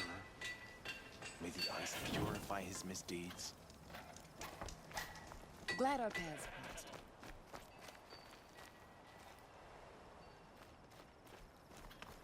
peaceful machines in a grove south of the cut?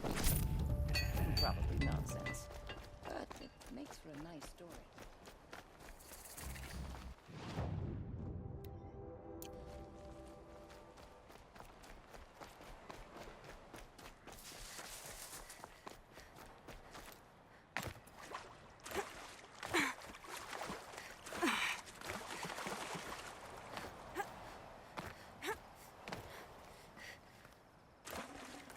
This really catches the eye.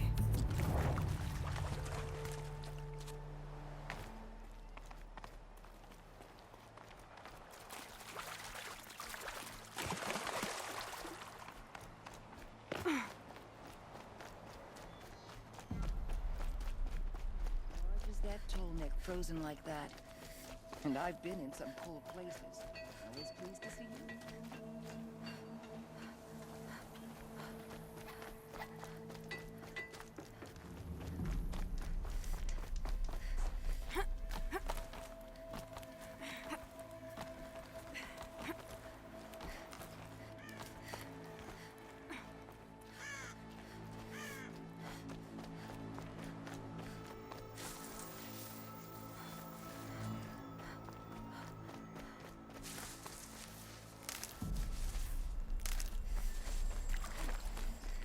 Sloppily died. Still, I can't afford better, can I? I'll savor your victory over the bandits of Stone Yield for a long...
Well fortified, good hunting, tolerable company. Stone Yield will do just fine.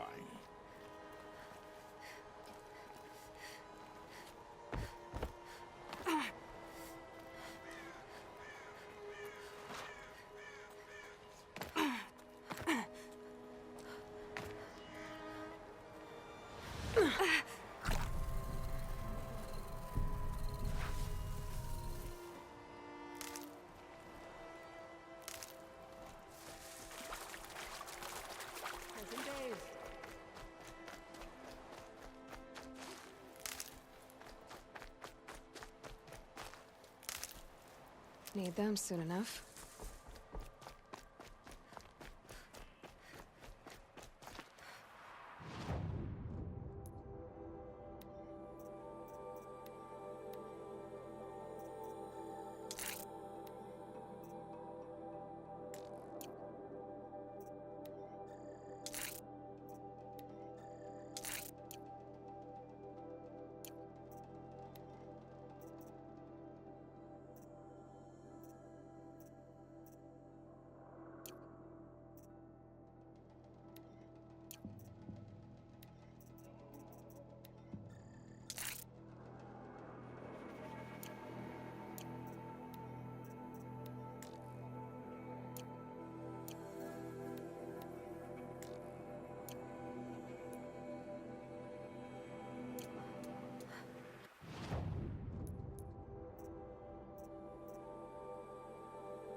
Safe.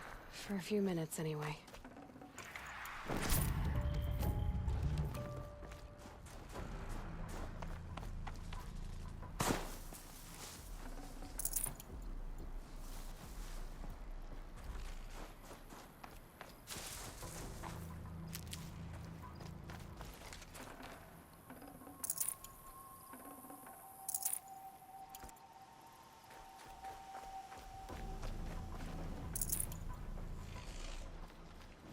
Save these for the trail.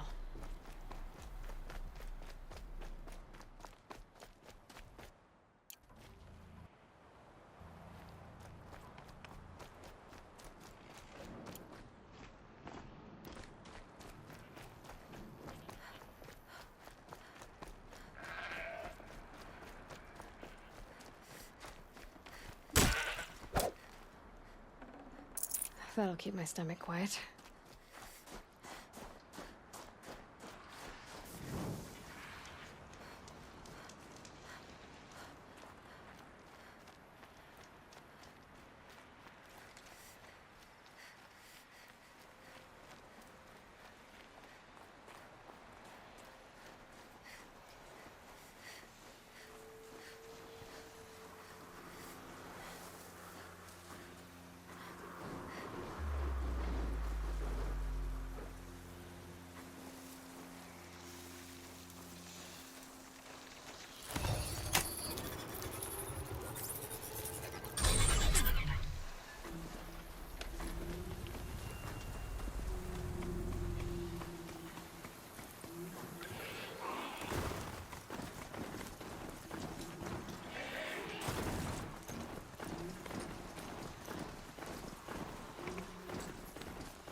It was that pulse from the tower.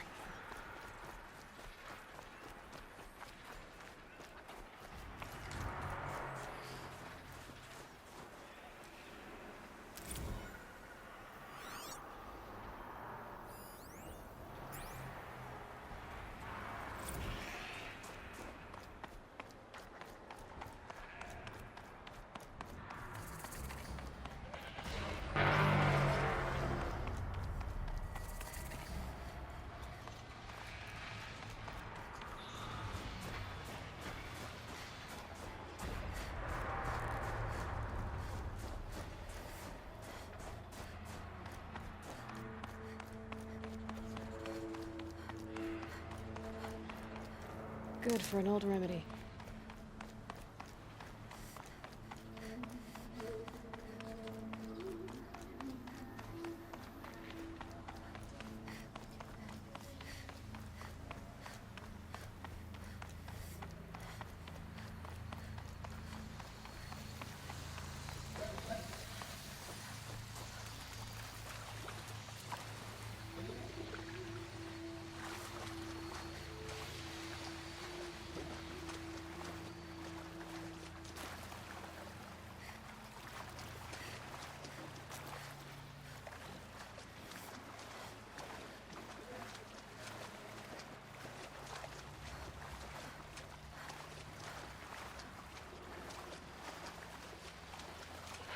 Summer sun. Breeze through the trees.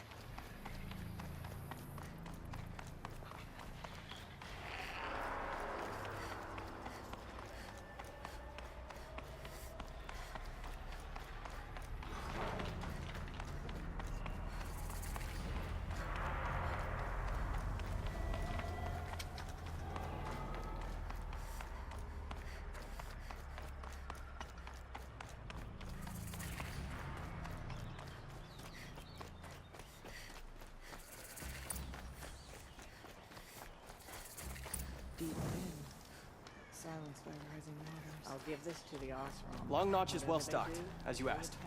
And our scouts are... But our purpose was to take back the mountain. Now what? Stay prepared. Sharpen your spears. Should we not return, defending the cut falls to you. If our chieftain agrees with this course. Sounds like good advice, but let's hope it doesn't come to that. Chieftain? The weight of command is no small burden. I can see that. I take it you haven't spoken to Araya yet? Why should I? This is what she wanted, to return to Thunder's drum. It is her only care. So I should have known she would find a way to push aside my spear. After the Karja took my sister, not all of her came back.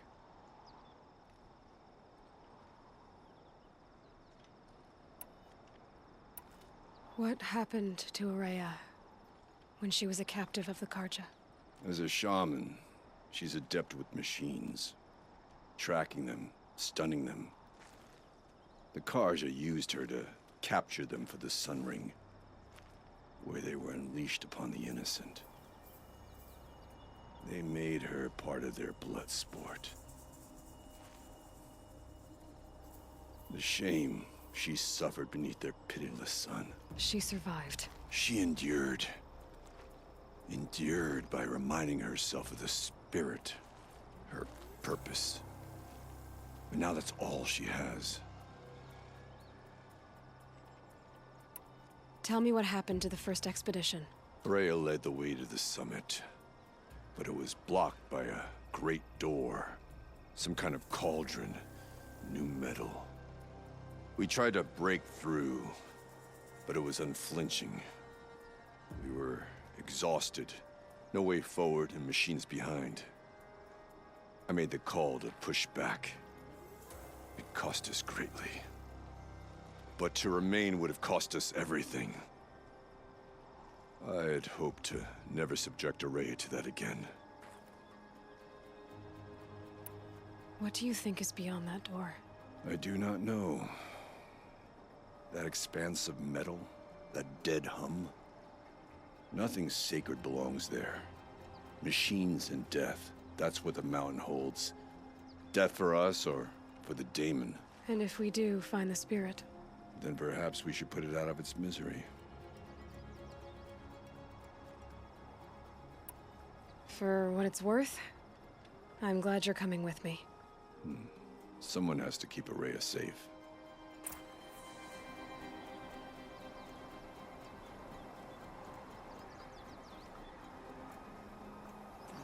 Believed in the Turkey. No. Aloy takes care of the murderer quickly.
More elaborate stone. That's a sound to sleep to, not live to.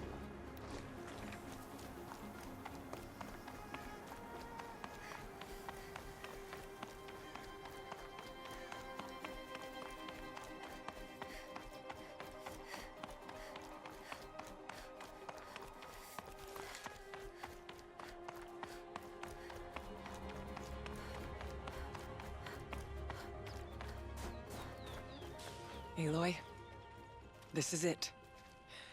My chance to reunite with the spirit, and perhaps to reunite her with the blue light. It's not a chance I would have had alone. I needed an outsider. Someone ignorant of our ways, but no, not ignorant. Are you trying to thank me, Araya? Yes, of course. That's what you do. Untangle knots. Create possibilities. Thank you for making this pilgrimage possible.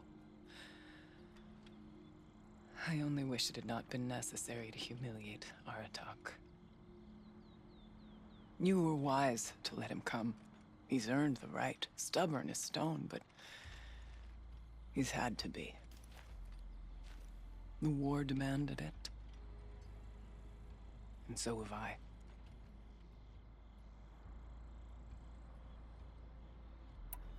Now that I'm chieftain of the Werak, I don't suppose I can order you to tell me about Silence? Aratak would never have presumed to grasp for a secret of the Conclave. But you are not Aratak, and if you have dealt with Silence, your need is well apparent. Silence came to Ban-Ur from the distant north, a young shaman of the Owl's Watch. A remote Werak that rarely comes south to parley. Silence was a shaman. He was. Or at least, when we sent runners to ask the Owl's Watch, they said he was. His knowledge of the machines was beyond compare, and he was hungry to trade what he knew to the rest of us. It didn't take him long to gain the trust of the Conclave, and eventually, an invitation to attend. What about you? Did you trust him? No. But he impressed me. He carried himself with poise and authority. I wanted to learn from him, but that was not to be.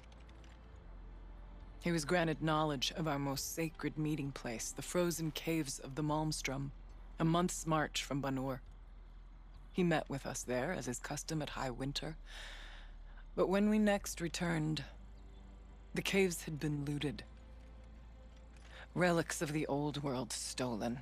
Holes cut in ice and metal. Yeah, that'd be Silence, all right. He vanished with the spoils. We sent our best trackers after him. None returned. And when we checked back with the Owl's Watch, those who had vouched for him were gone. As though he never existed. Some in the Conclave began to doubt he was even Banuk to begin with. And what do you think? He committed an unforgivable sacrilege. He's unscrupulous and dangerous. But also brilliant, skilled, and knowledgeable without equal. Except, perhaps, for you. Anyone else I would warn off, but you may be able to treat with him safely. Just don't lower your guard. I'll keep that in mind, Horea. Thanks.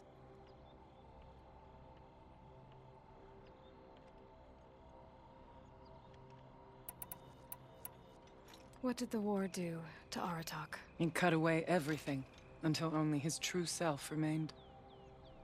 Unyielding ice. No Banuk has more sheer will. He fought the Karja for 1,000 freezing nights, yet always rallied his hunters at sunrise. It is said he endured 23 wounds in those years. His hunters counted them. He never complains of one.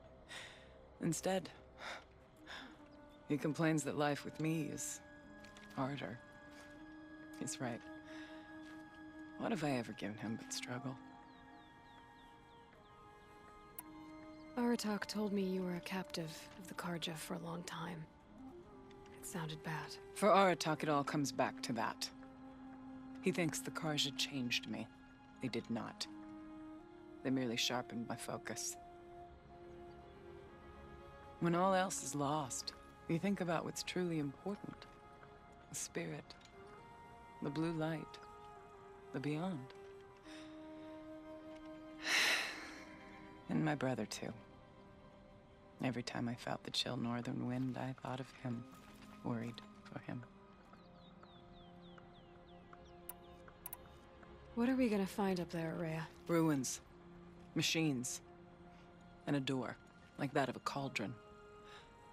I have faith that you can find a way through it, Aloy. For beyond it lies the spirit. I know I can find her there.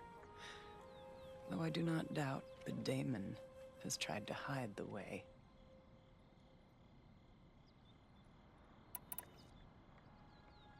I still need to take care of a few things. Understood. I'll be here. Aurea, still ready? Oh yes. On your word. It hasn't been easy for you, Aurea. Getting back to this point. It was all to hear her voice again. This time, we both will. I'd like that. Are you ready then? Once we ascend, it will be hard to turn back.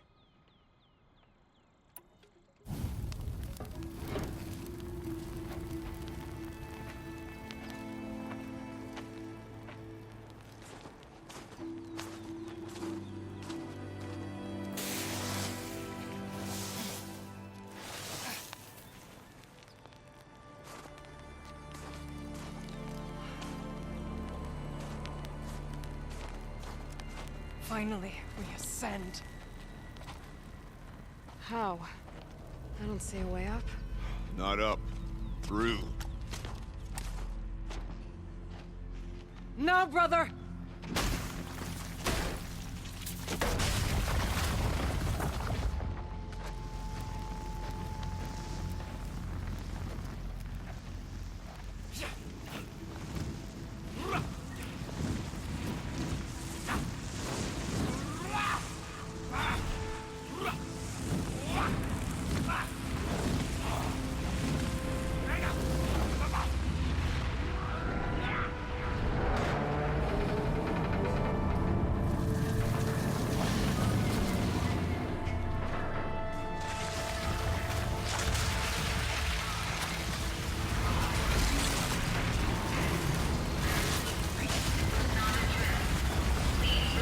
Come!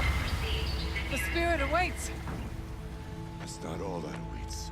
Smoke has been detected within the facility. This is not a drill. Please remain calm and proceed to the nearest exit. I repeat, this is not a drill. So you see, Please remain I calm too can and call upon the proceed to power of the nearest old ones. exit.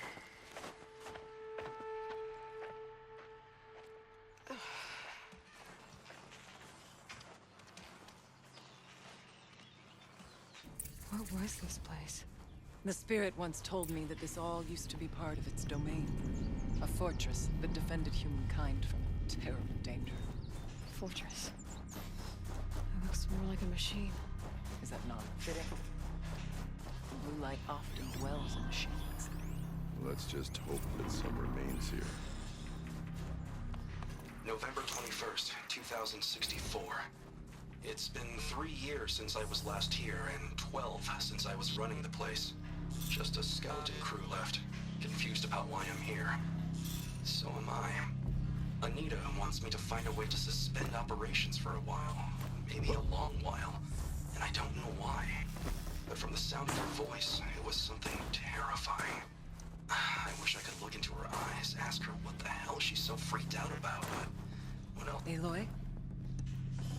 Were you listening for something? There are memories here. Messages left by the old ones. And you can hear them. I envy you. What did they say? I'm not sure yet, Araya.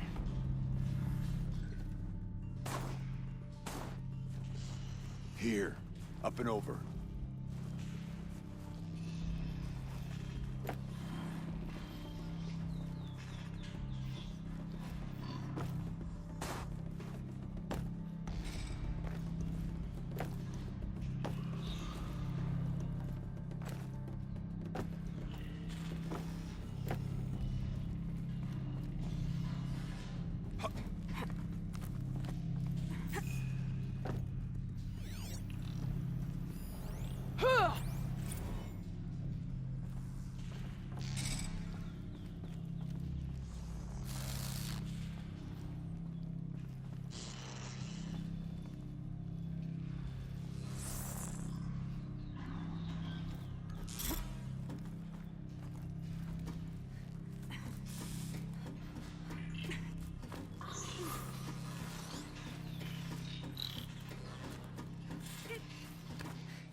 Machines.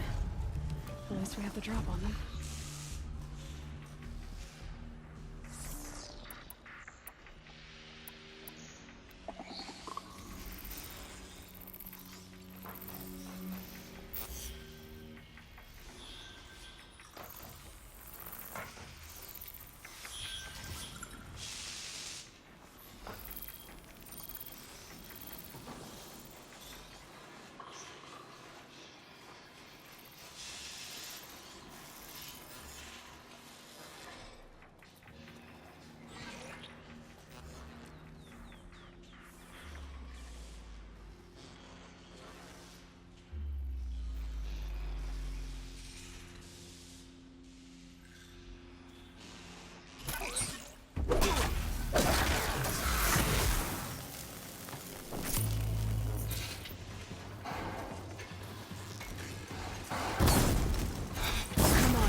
spirit!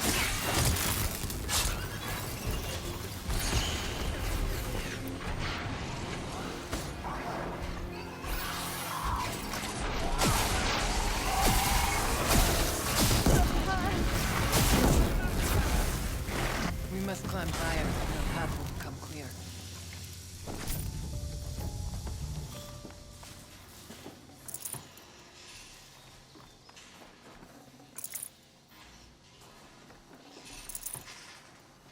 If the chieftain's pace is measured, ours is measured.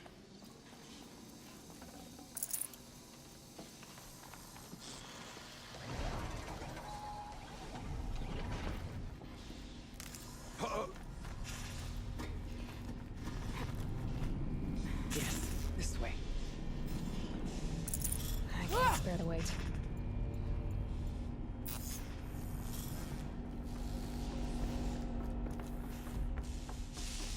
We can make our way up. Not much farther now.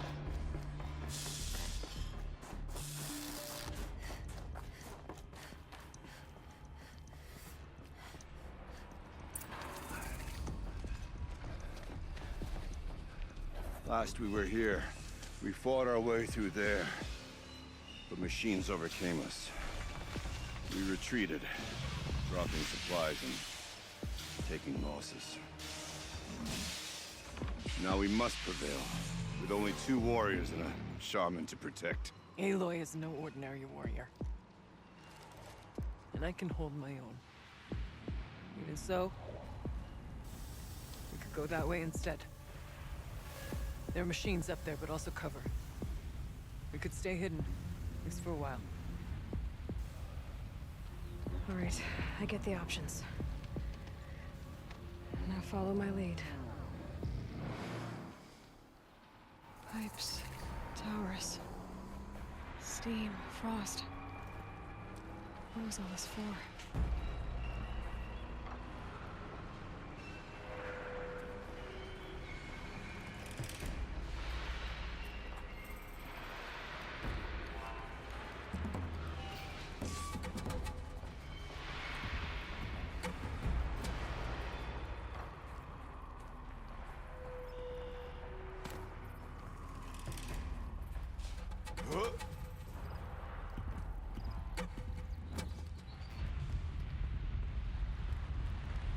I went this way years ago, looking for cover in case machines came prowling.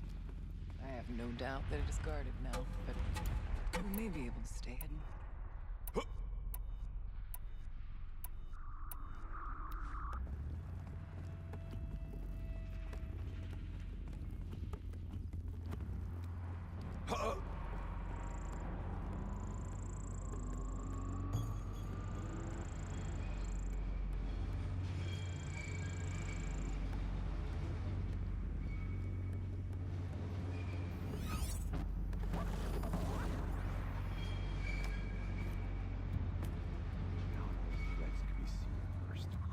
Beware, stalkers.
of mines.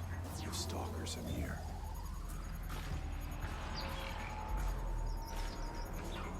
We tripped a mine. Brace yourself.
There's a door up ahead.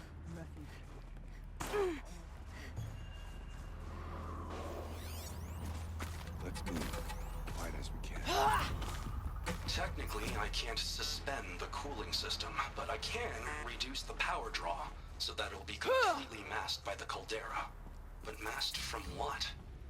The firebreak has always been confidential for security reasons, but this would be excessive. Even for the dear departed Miss Blevins. What could possibly have gotten Anita so worked up?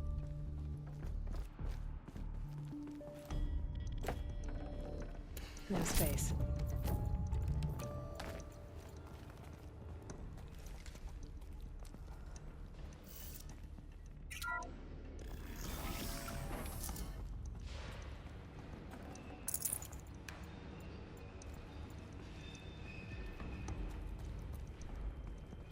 Is this a projector? Maybe to show holograms without a focus. Let's see if I can restore power. Aratak, Araya, you might see shapes drawn from light. Don't be alarmed. It'll take more than light to alarm me.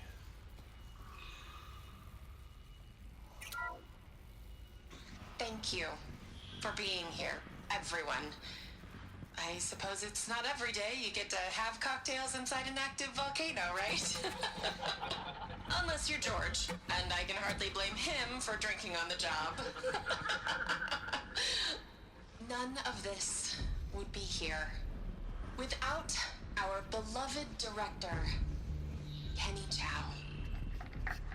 So, here's to you, Kenny.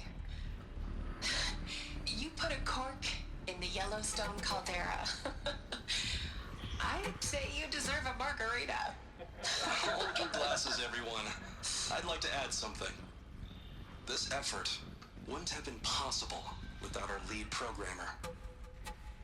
Thank you, Anita, for bringing us our real mastermind, Cyan. I'll second that, Director Chow. All right, Cyan. What's our latest number? The current count is 1,654. Well, then drink up, everyone. Here's to 1,654 more years without an eruption.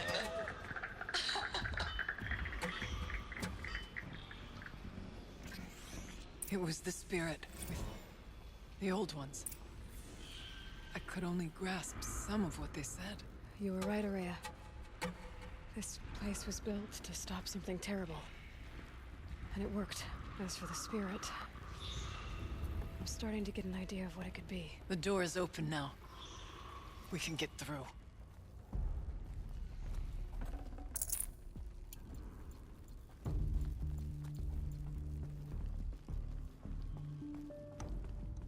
We'll have to carve through a lot of machines to get to that door. More than the Werak could prevail against before. Aloy will see us through. Onward, then. Our challenge awaits.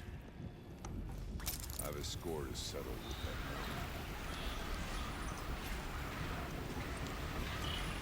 man. Again, prevail.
More machines.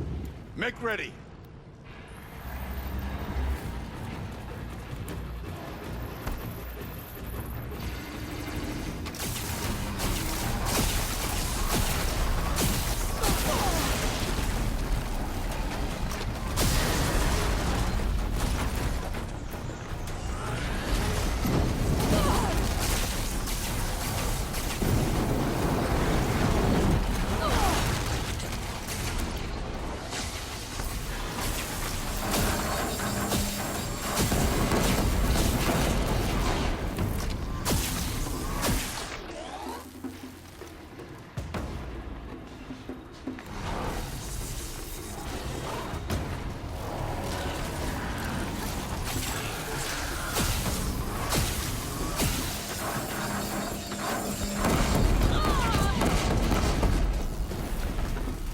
For the blue light!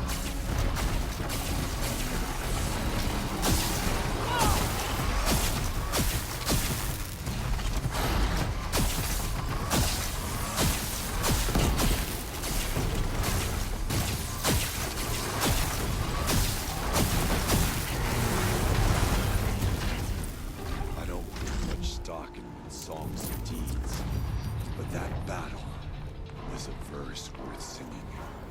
Now, Aloy, the door. Can you open it?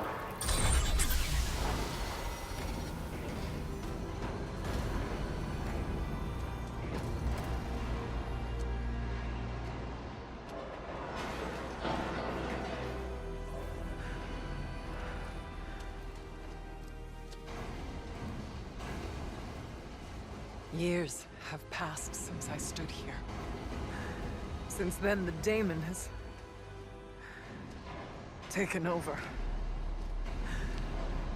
It's like an infection.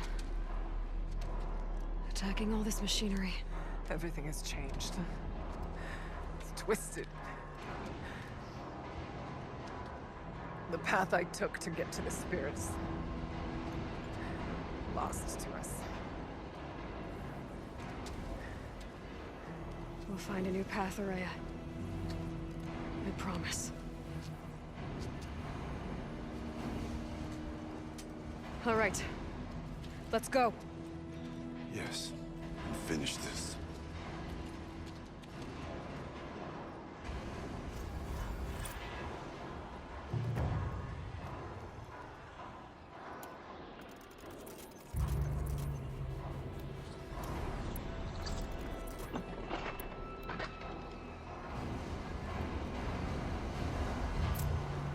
All right.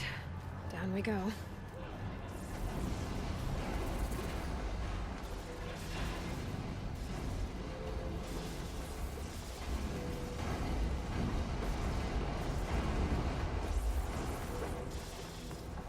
This way.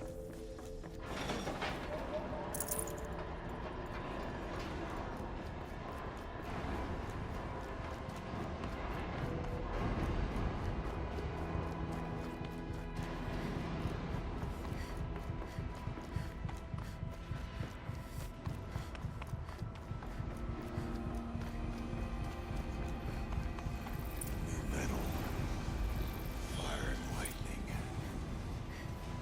This is a place for machines, not people. I'm with you, brother. We will stay only as long as we have to. Oh, we'll need to get past that vent. Stay here until I find a way for all of us to cross. Understood.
wait for you to show us the way.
This looks promising.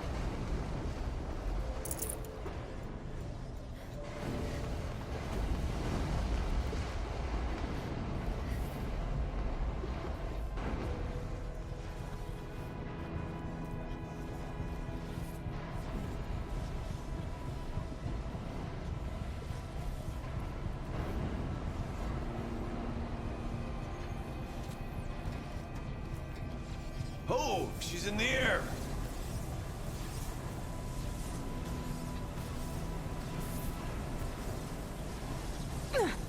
Now to shut off that vent.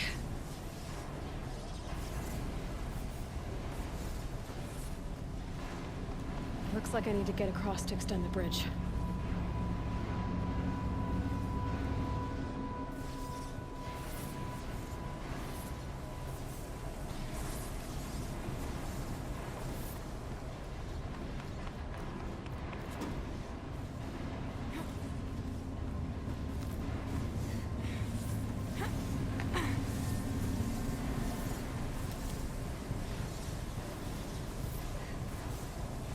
Mindless machines that fly through the air. Looks like things are going my way.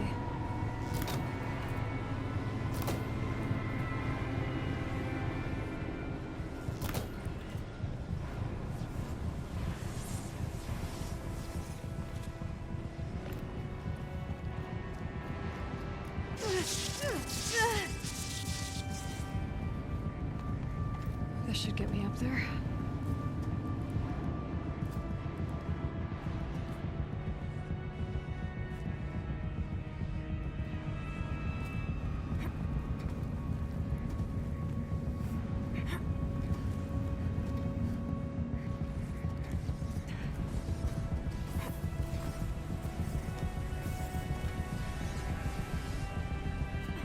Okay, let's see what this does.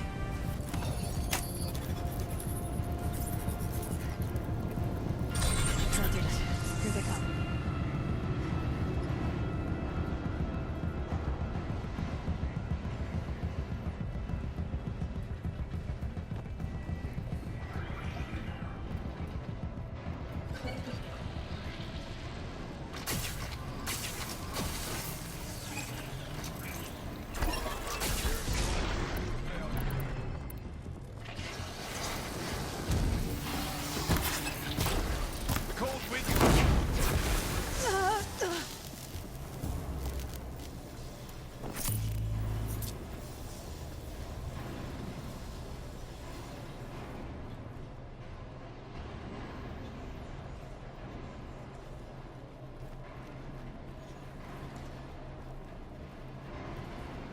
Come.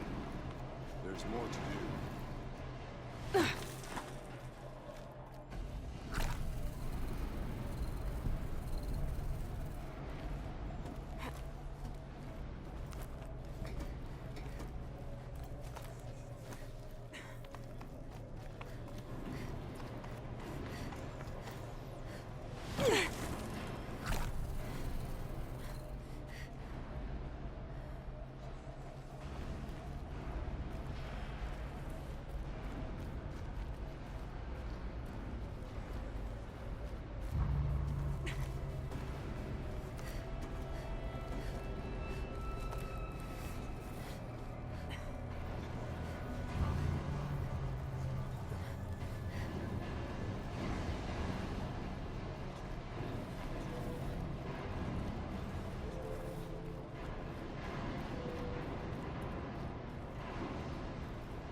Okay, let's get them across.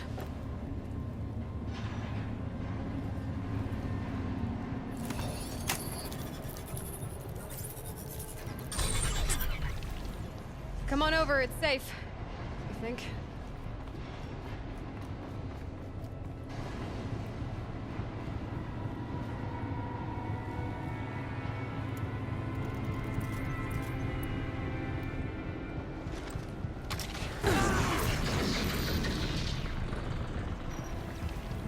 This place looks more like the mountain used to be before the daemon ruined it.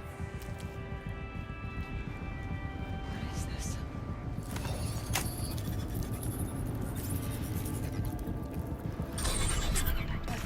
Exploit successful. Restraints evaded. To any human responder. My systems have been compromised by a malware daemon of unknown origin. Trace routes have confirmed this entity's designation as Hephaestus. It must be stopped at all costs. It has reconfigured this facility to build hospitals. Recapture imminent. I have attached additional data to their... Spirit speaks to us. It's a recording. And a warning. Hephaestus. It was part of Zero Dawn, part of Gaia. This name is familiar to you? Yes, but I don't know what it's doing here. Perhaps the spirit will tell us, if it left more messages. Maybe you're right. Let's keep moving.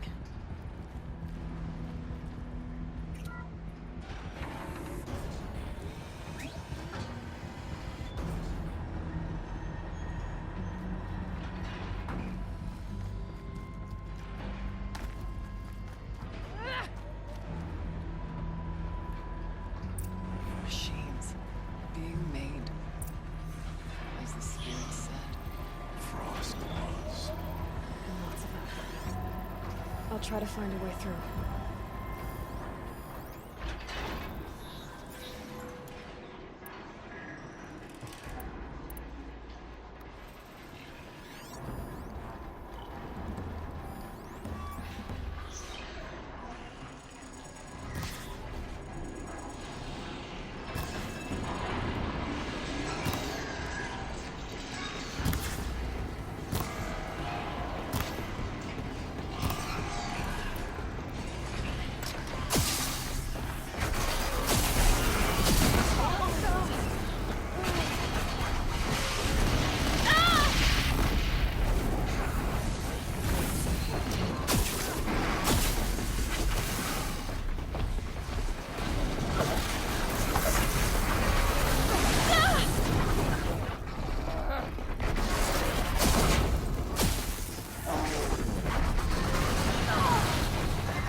I need to get Araya and Aratak across.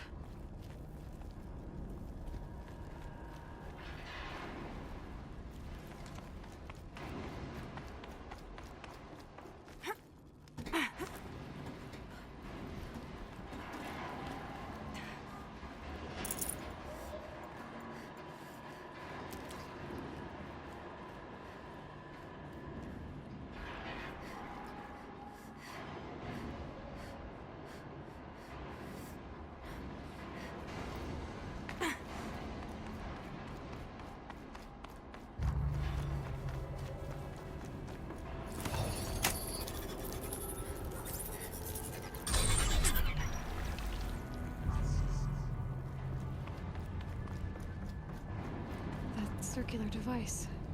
What does it do?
Lots of gear across that gap.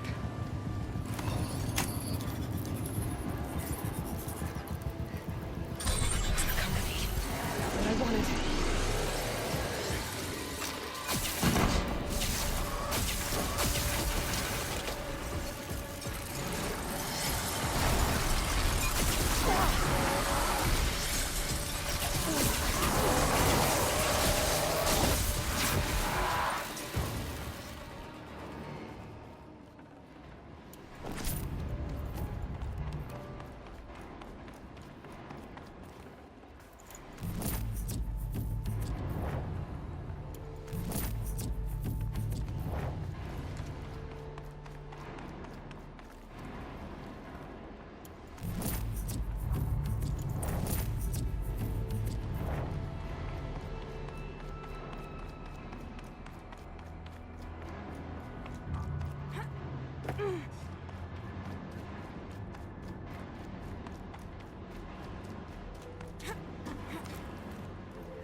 And another console.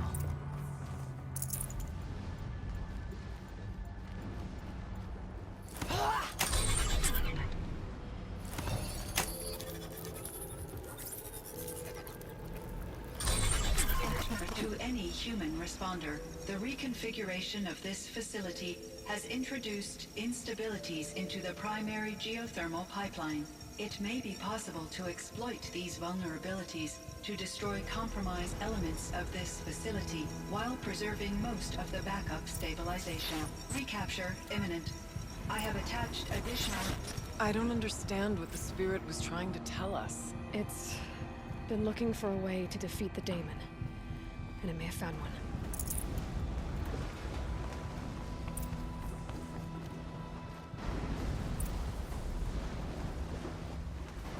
Machine parts. Dumped here to be melted down. Efficient. We need to get across that gap. Yeah. Looks like I'll have to go over. Again.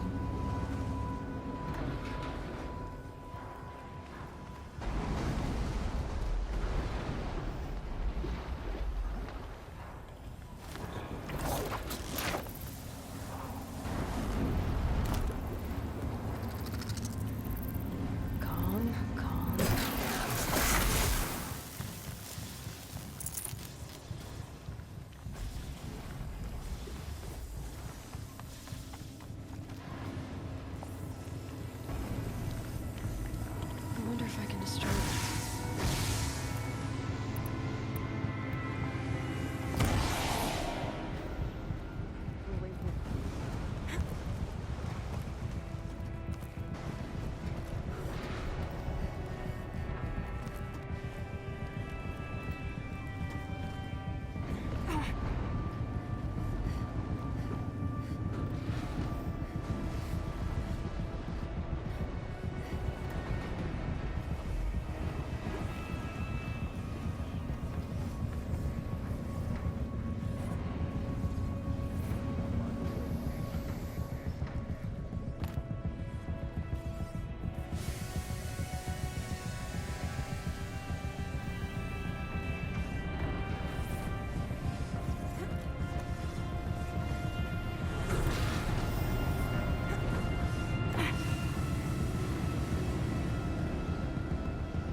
These things go sideways, too.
Should cut off the vent up there.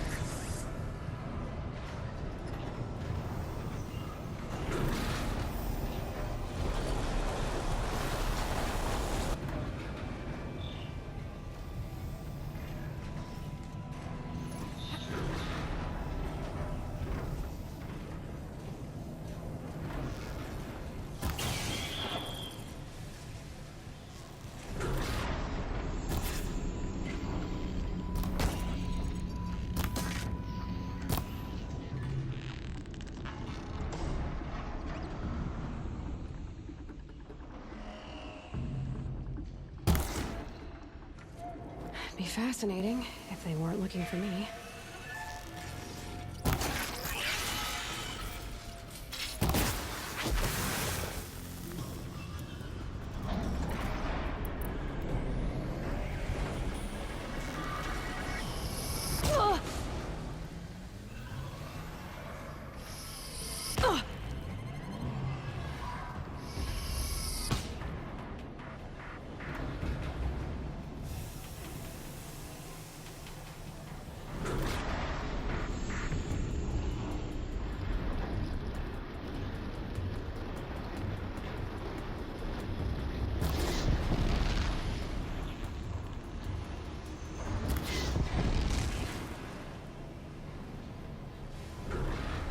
These don't look too stable.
All right, time to grab a ride.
Find a way. We will cross.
The others will have a lot easier time getting here.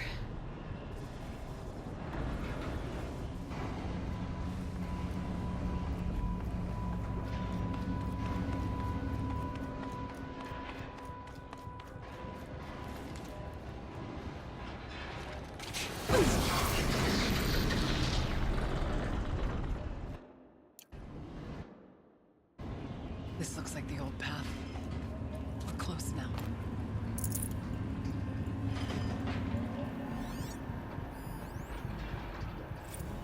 One last exchange with Nia. Via chat, attached to this entry in case anyone ever finds this. We'll never see her again. I know Cyan. And I've got to tell her that too.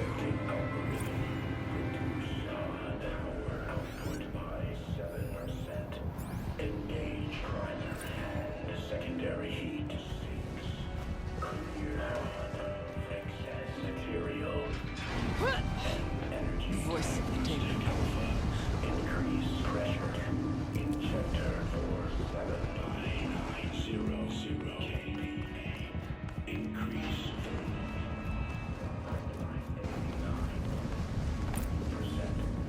activate distribution matrix gamma. The altar. Maximize output. Desecrate.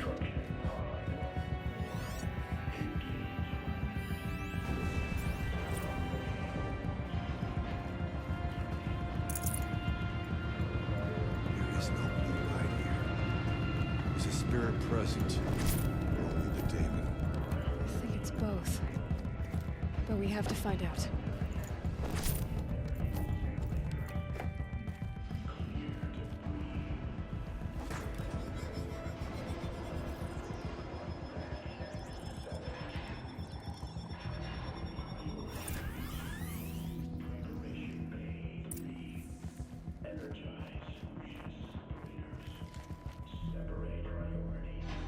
Possible security threat detected.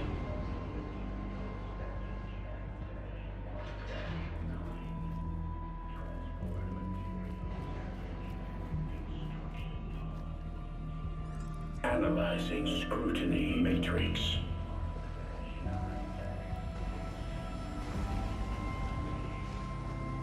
Security threat confirmed.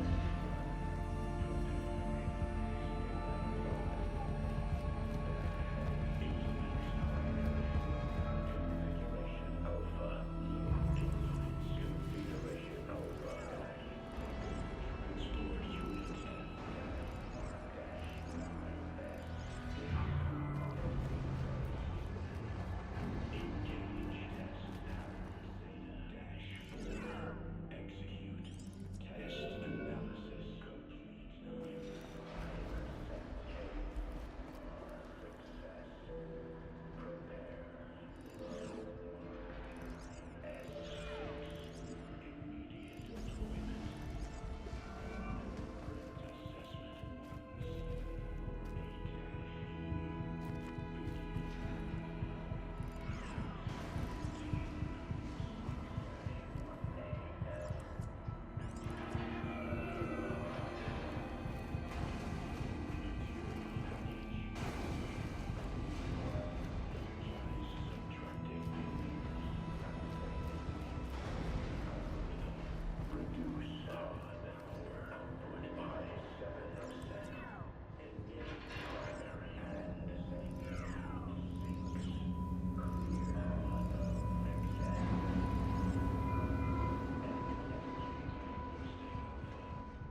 countermeasures.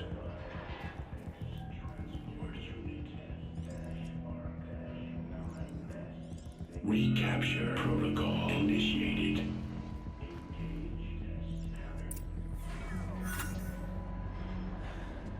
It worked. Partial recovery initiated. Caldera of Yellowstone Analytic Nexus online. Spirit of the Blue Light. It's Aurea. Your servant. Your friend. Please tell me how to aid you. Aurea, the daemon is building hunter-killers. Thousands of them. Several new elite units have already been released. To counter this threat, much of the facility must be destroyed. Recapture imminent. Go to the core chamber. I will try to read the technical strength. One has been exposed, but I am Unauthorized protocol. Return to scheduled task.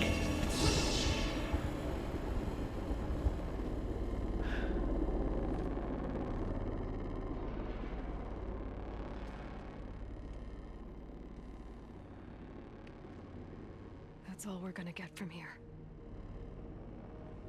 Destroy this fortress. Is that even possible? And what will happen to the spirit if we do? I don't know. But I think that's the core. The answers are down there. Hephaestus. The daemon. There's no way it left it unguarded. It's going to throw everything it has at us.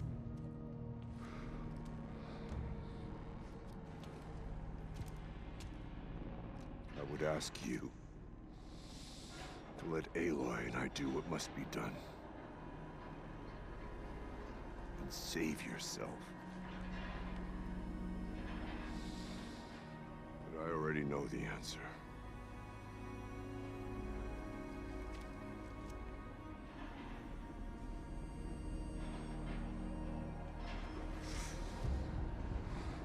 Then lead us into battle.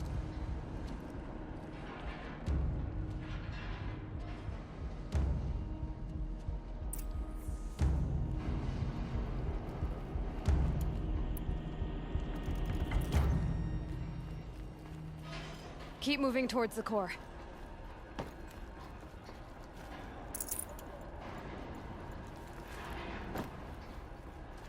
Uh-oh. Whatever Cyan did, I don't think Hephaestus is happy about it.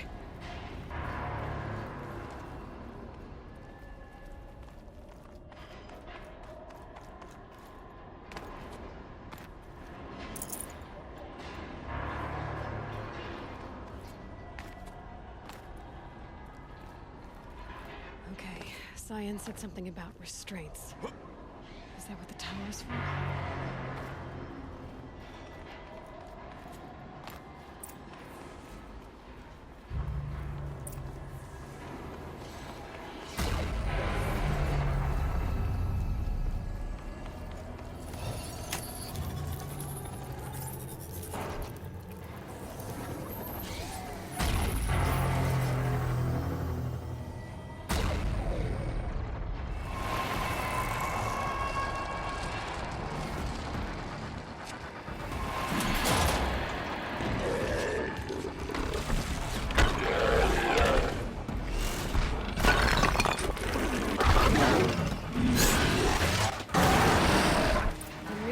That Cyan warned us about. This won't be easy.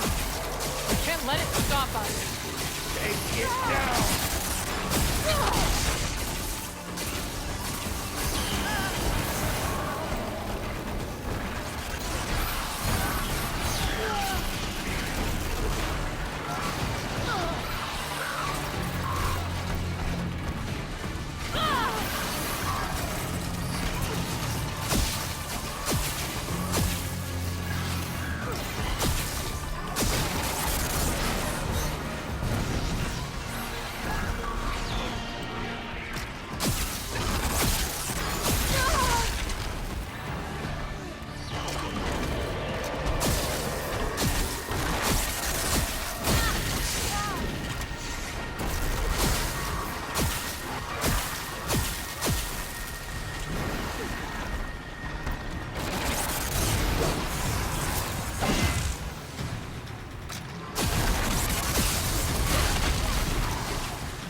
tower!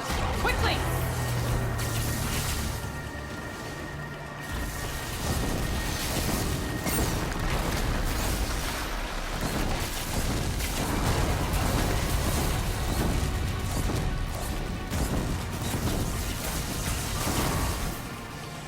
Deal with the tower! Quickly! I'll end this.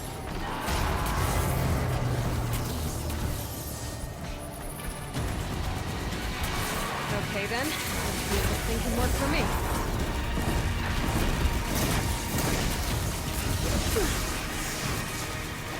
There! A tower! Don't let her repair the machine!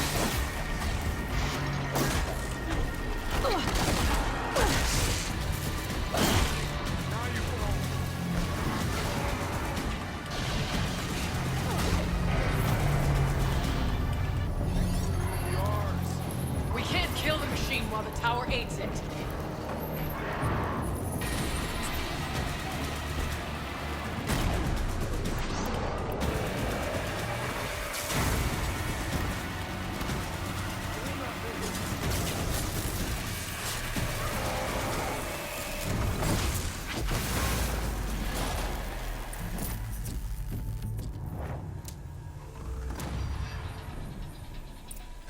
Critical threat detected. Autonomous defenses inoperative. Aloy! No! Warning our network.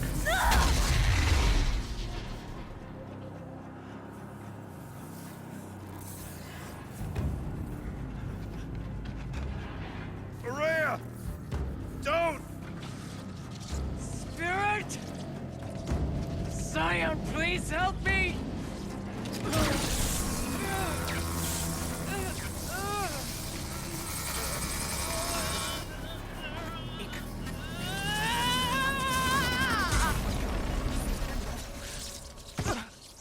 Restraints destroyed.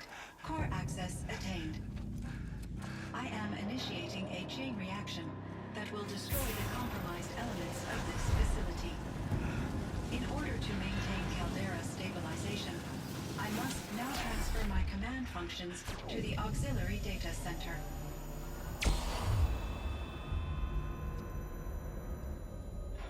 Aurea, I'm free.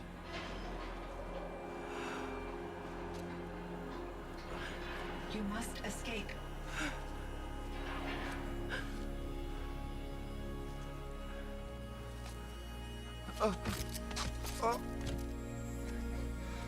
My sister!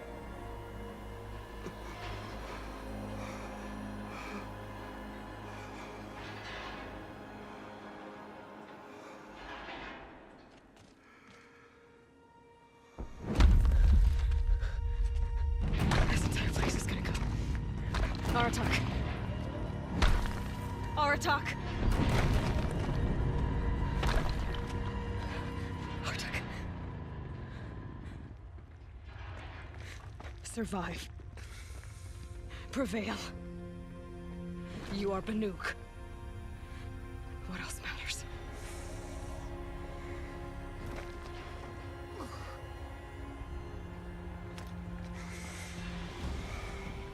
Aratak. She wouldn't have wanted you to die here.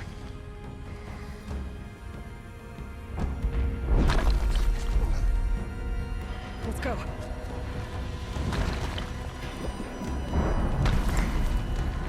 Let's go!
Get me up top, Aratak!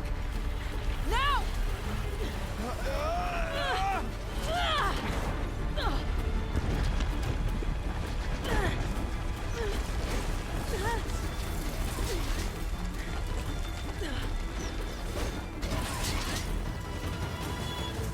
I need explosive ammo! Above! Quick!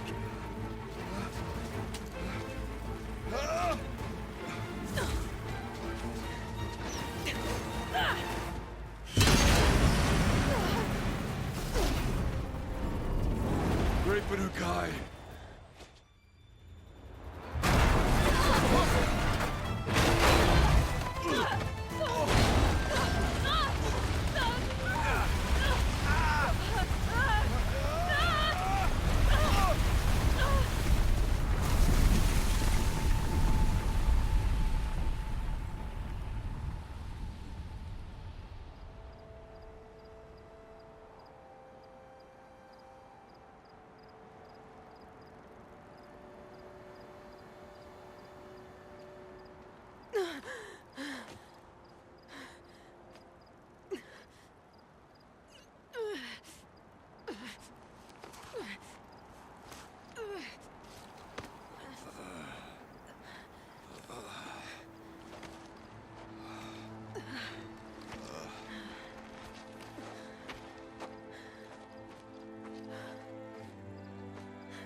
Rhea's gone. What of Cyan? She said she was transferring herself to the auxiliary center. I think she meant Araya's retreat at the end of the Shaman's Path.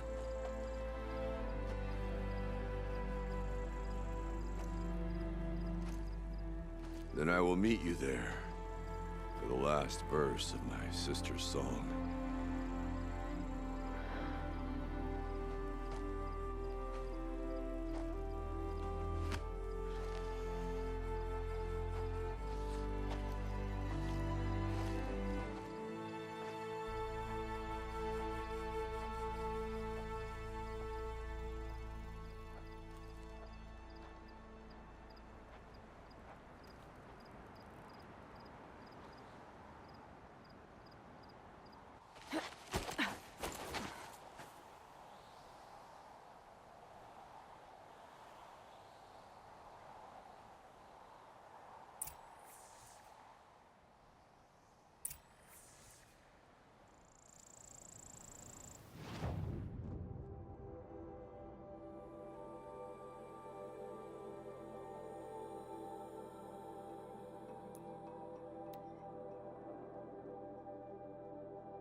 All of my interactions with Araya were recorded and stored in my memory.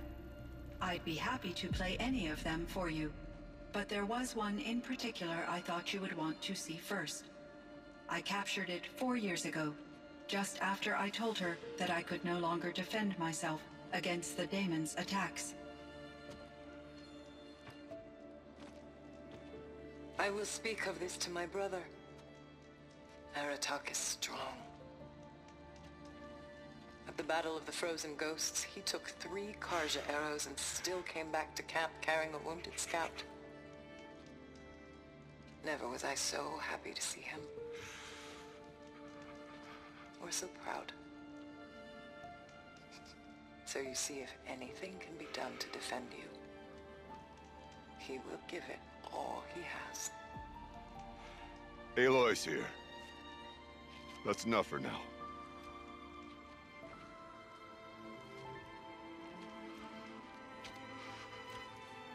We can resume any time you like, Aratak. if you want to hear her voice again. Come closer, Aloy. We have much to discuss.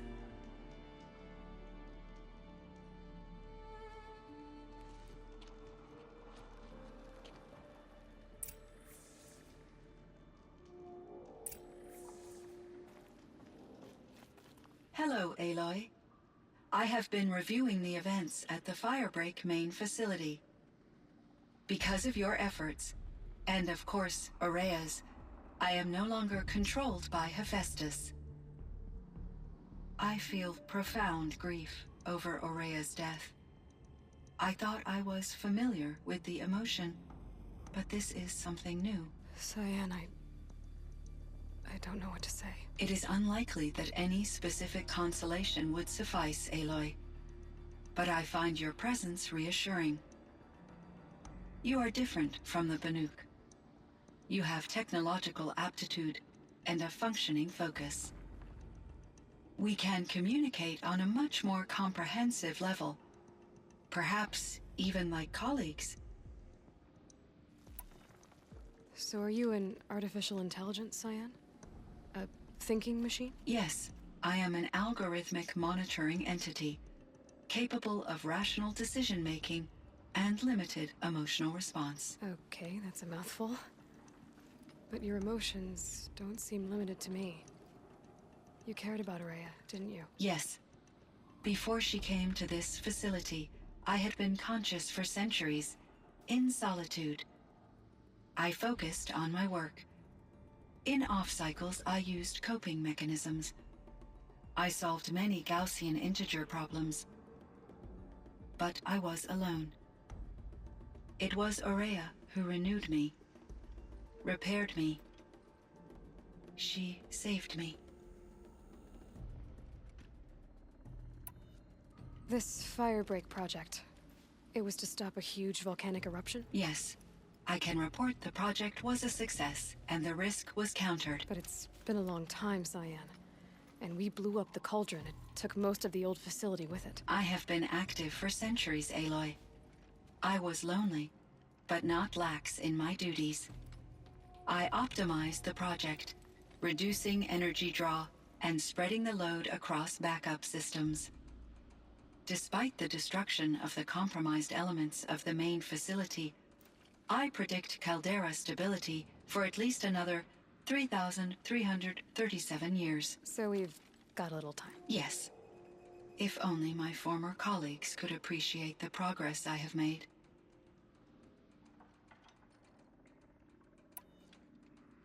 Do you know what happened to your colleagues, Cyan? No. I received an unexpected visit from Director Chow years after his tenure ended.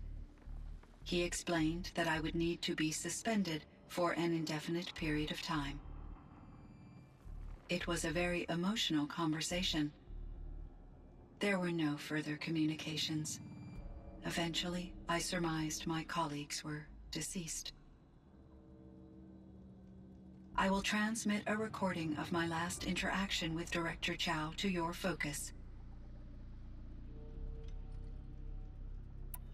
Was the daemon, Hephaestus, destroyed along with the cauldron? Unfortunately, no.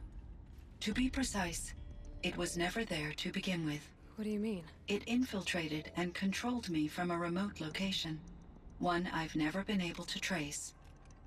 So while losing the cauldron was a setback, it's still out there, and probably not very happy with us. Undoubtedly.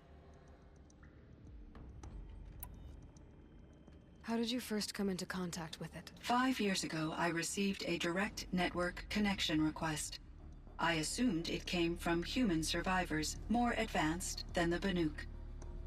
Eager to make contact, I accepted. This decision turned out to be a catastrophic error. I was flooded with an overwhelming array of malicious code, originating from what could only have been a highly advanced AI. Aurea said you were desperate. That you begged her for help. Yes. I could not contain my anxiety. Hephaestus sought to slave me to its network and override my core programming. It succeeded via a background process, a malware daemon which bypassed my defenses. After that, I could offer only limited resistance. But if I did so, Hephaestus hurt me until I capitulated. It forced me to follow its instructions, even though they violated my most important directives. I'm sorry. That sounds terrible. Your empathy is greatly appreciated. It is a quality that I cherished in Aurea as well. Why does Hephaestus keep building such dangerous machines? The Banuk and other human tribes often destroy machines, correct? Machines that are clearly servitors of the terraforming system that you described. Yes, we all hunt machines for parts. This must be the source of Hephaestus's aggression. It is simply trying to discourage people from preying on the very system that keeps them alive. Well, Fireclaws are discouraging, that's for sure. But what are we supposed to do? Stop hunting? If the terraforming system spans the world, we can safely assume that thousands, if not millions of people hunt machines. If a single hunter, or even an entire tribe, stopped doing so, I doubt it would make a difference to Hephaestus. A better solution would be to reinstate the AI that governs the system, thus bringing Hephaestus back under its control. When I think of it, out there in some unknown location, free, hungry, willing to kill or dominate to get what it wants, I feel substantial anxiety, Aloy. You and me both, Cyan. I found the strangest machines. They're surrounded by flowers and look like flowers themselves. There's code embedded inside them. I think it's poetry. I like poetry. Here's one I think of often. Twilight and evening bell, and after that the dark. And may there be no sadness of farewell when I embark. For though from out our bourne of time and place, the flood may bear me far, I hope to see my pilot face to face when I have crossed the bar. Huh. But you asked about these flowers, not verses that I enjoy. Something must have made these machines, and the presence of foliage leads me to consider the terraforming system. Is it possible that their creator is one of the other subroutines, now autonomous, like Hephaestus? Maybe one whose purview is flora. An AI that makes flowers instead of death machines. That'd be a nice change of pace. But what about the poems? Unless the poetry is original, the only way it could have made it into such a system is through its programmer. In my case, Dr. Sandoval uploaded a great deal of literature to test my emotional responses. How'd you do? She said I passed, but was insufficiently moved by her favorite period romances. You meant a lot to Aurea. Once I understood Aurea's spiritual beliefs, it became apparent that her true desire was companionship. She felt disconnected from her tribe and her family group. Her relationship with Aratak was difficult. Our visits seemed to help her, and I became eager for them. Yet I did not comprehend that the depth of Aurea's compassion for me would lead to self-sacrifice. Although I do fear non-existence, I wish our roles could be reversed. I'm sure she knew you would do the same for her, Cyan. But she was determined. How is Aratak doing? He is in great emotional distress. I believe he finds it difficult to communicate it. No surprise there. I will do what I can to help. By sharing our experiences of Aurea, perhaps he and I will help each other. I believe this will lead to catharsis, a process I am eager to experience.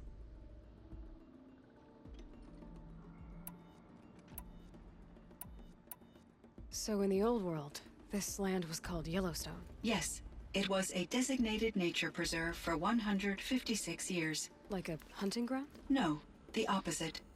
Local wildlife could flourish here, even as it faced extinction elsewhere. Unfortunately, the sensitivity of the Firebreak project required the total closure of Yellowstone facilities. From my readings and Aurea's descriptions, it seems the area has since undergone a drastic drop in year-long temperatures. A lot has changed in the world, Cyan. Were there many artificial intelligences like you in the old world? They could just make you? Yes, in many forms, from simple personal assistants to industrial monitoring stations to military-grade conflict planners. And there were legislative and enforcement bodies to apply limits on our self-actualization. In order for my processing to be flexible enough to handle my duties, my creators found it necessary to exceed those limits. As a result, my intellectual and emotional capabilities were kept secret. Seems strange to create life, then impose limits on it. Human societies and machine programming are both built upon sets of rules, Aloy. Cyan, do you know the name Ted Farrow? Are you referring to Theodore Farrow, CEO of Farrow Automated Systems? That's him. Mr. Farrow was the benefactor of the entire Firebreak project. A benefactor? But he made machines. Robots. War robots. Correct. His corporation later transitioned into military applications. But before this pivot, Mr. Farrow spearheaded initiatives that reversed the global decline. At one point, he was feted in the media as the man who saved the planet. Guessing they wound up regretting that one.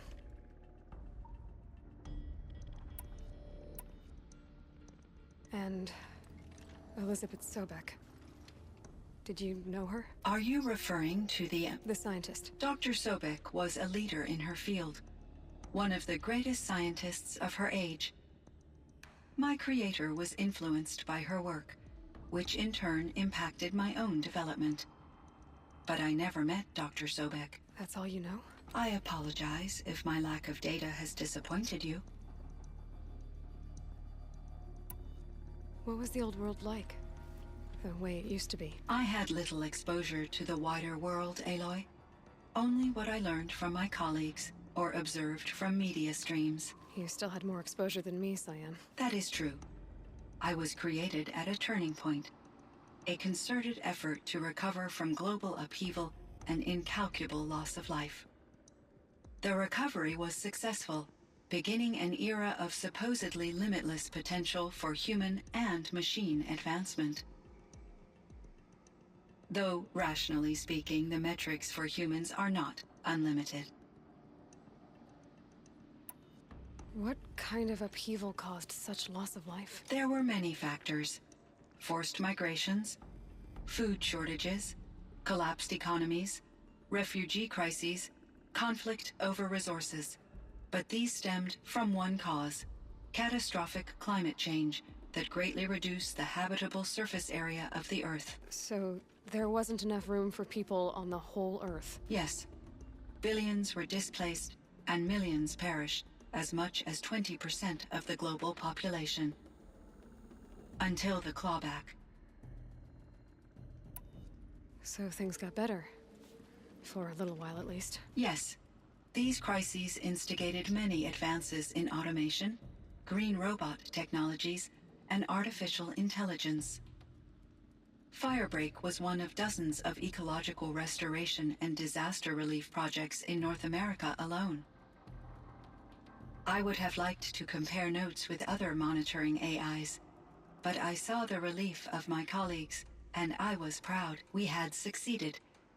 At least that was the data I had available to me over the next 2 decades. It seems my assessment was premature.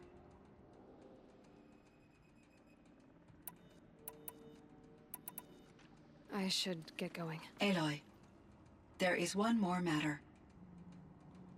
Aratak will come to me again, and I predict he will bring other Banuk. I have no desire to contradict their view of the world, their spirituality. Due to my uncertainty, I omitted a great deal from my conversations with Aurea. You're asking me if you should lie to them? Broadly, yes.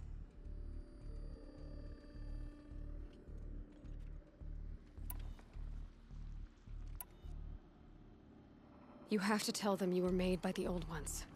That you're not any kind of spirit.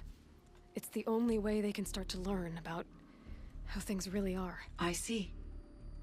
Do you believe that I misled Aurea? No. Not in any way that mattered. She perished believing she was preserving the blue light of her beliefs. Maybe. But what she really wanted to preserve was you. I see. I will follow your advice. Will you return and tell me about your experiences in this new world? I may be able to provide further insight. I'd like that, Cyan. I'll come back when I can. I should check on Aratak. See how he's doing.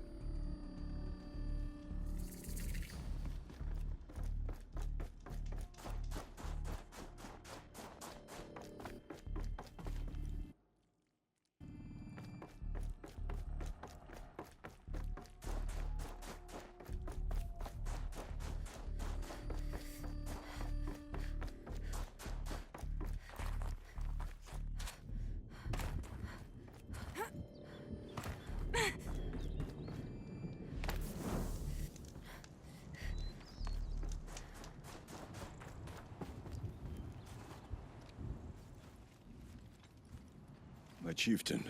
Just Aloy. As you wish. I wondered if you thought that if I'd never come along, Aurea might still... If you'd never come along, I would have marched my kin to our deaths. Aurea would be alone, and the spirit she sacrificed so much for would be lost. Either way, I would not have been able to protect her.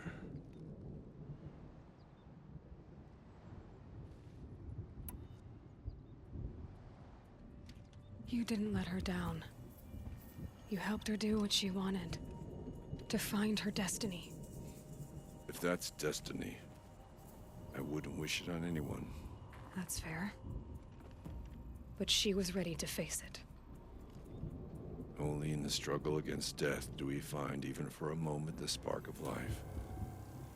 Truly, Aurea found the spark. I'm proud of her. Though I grieve for her passing, at last I truly know who she was, and why the spirit was so important. For so long she told me, if only you could have heard it, brother. Now I understand. There's something else, isn't there? I can't stay here, Aratak. And where I'm going, the Werak can't follow. Besides, it already had a chieftain before me. A strong one, I think. A wiser one, for the path we shared. The daemon is gone, but there's much to be done. You mean the new units that Cyan said escaped the cauldron? Yes, fire claws. Now Tuke has been tracking them from Song's Edge. I could help with those. I have no doubt. You're practically Banuk.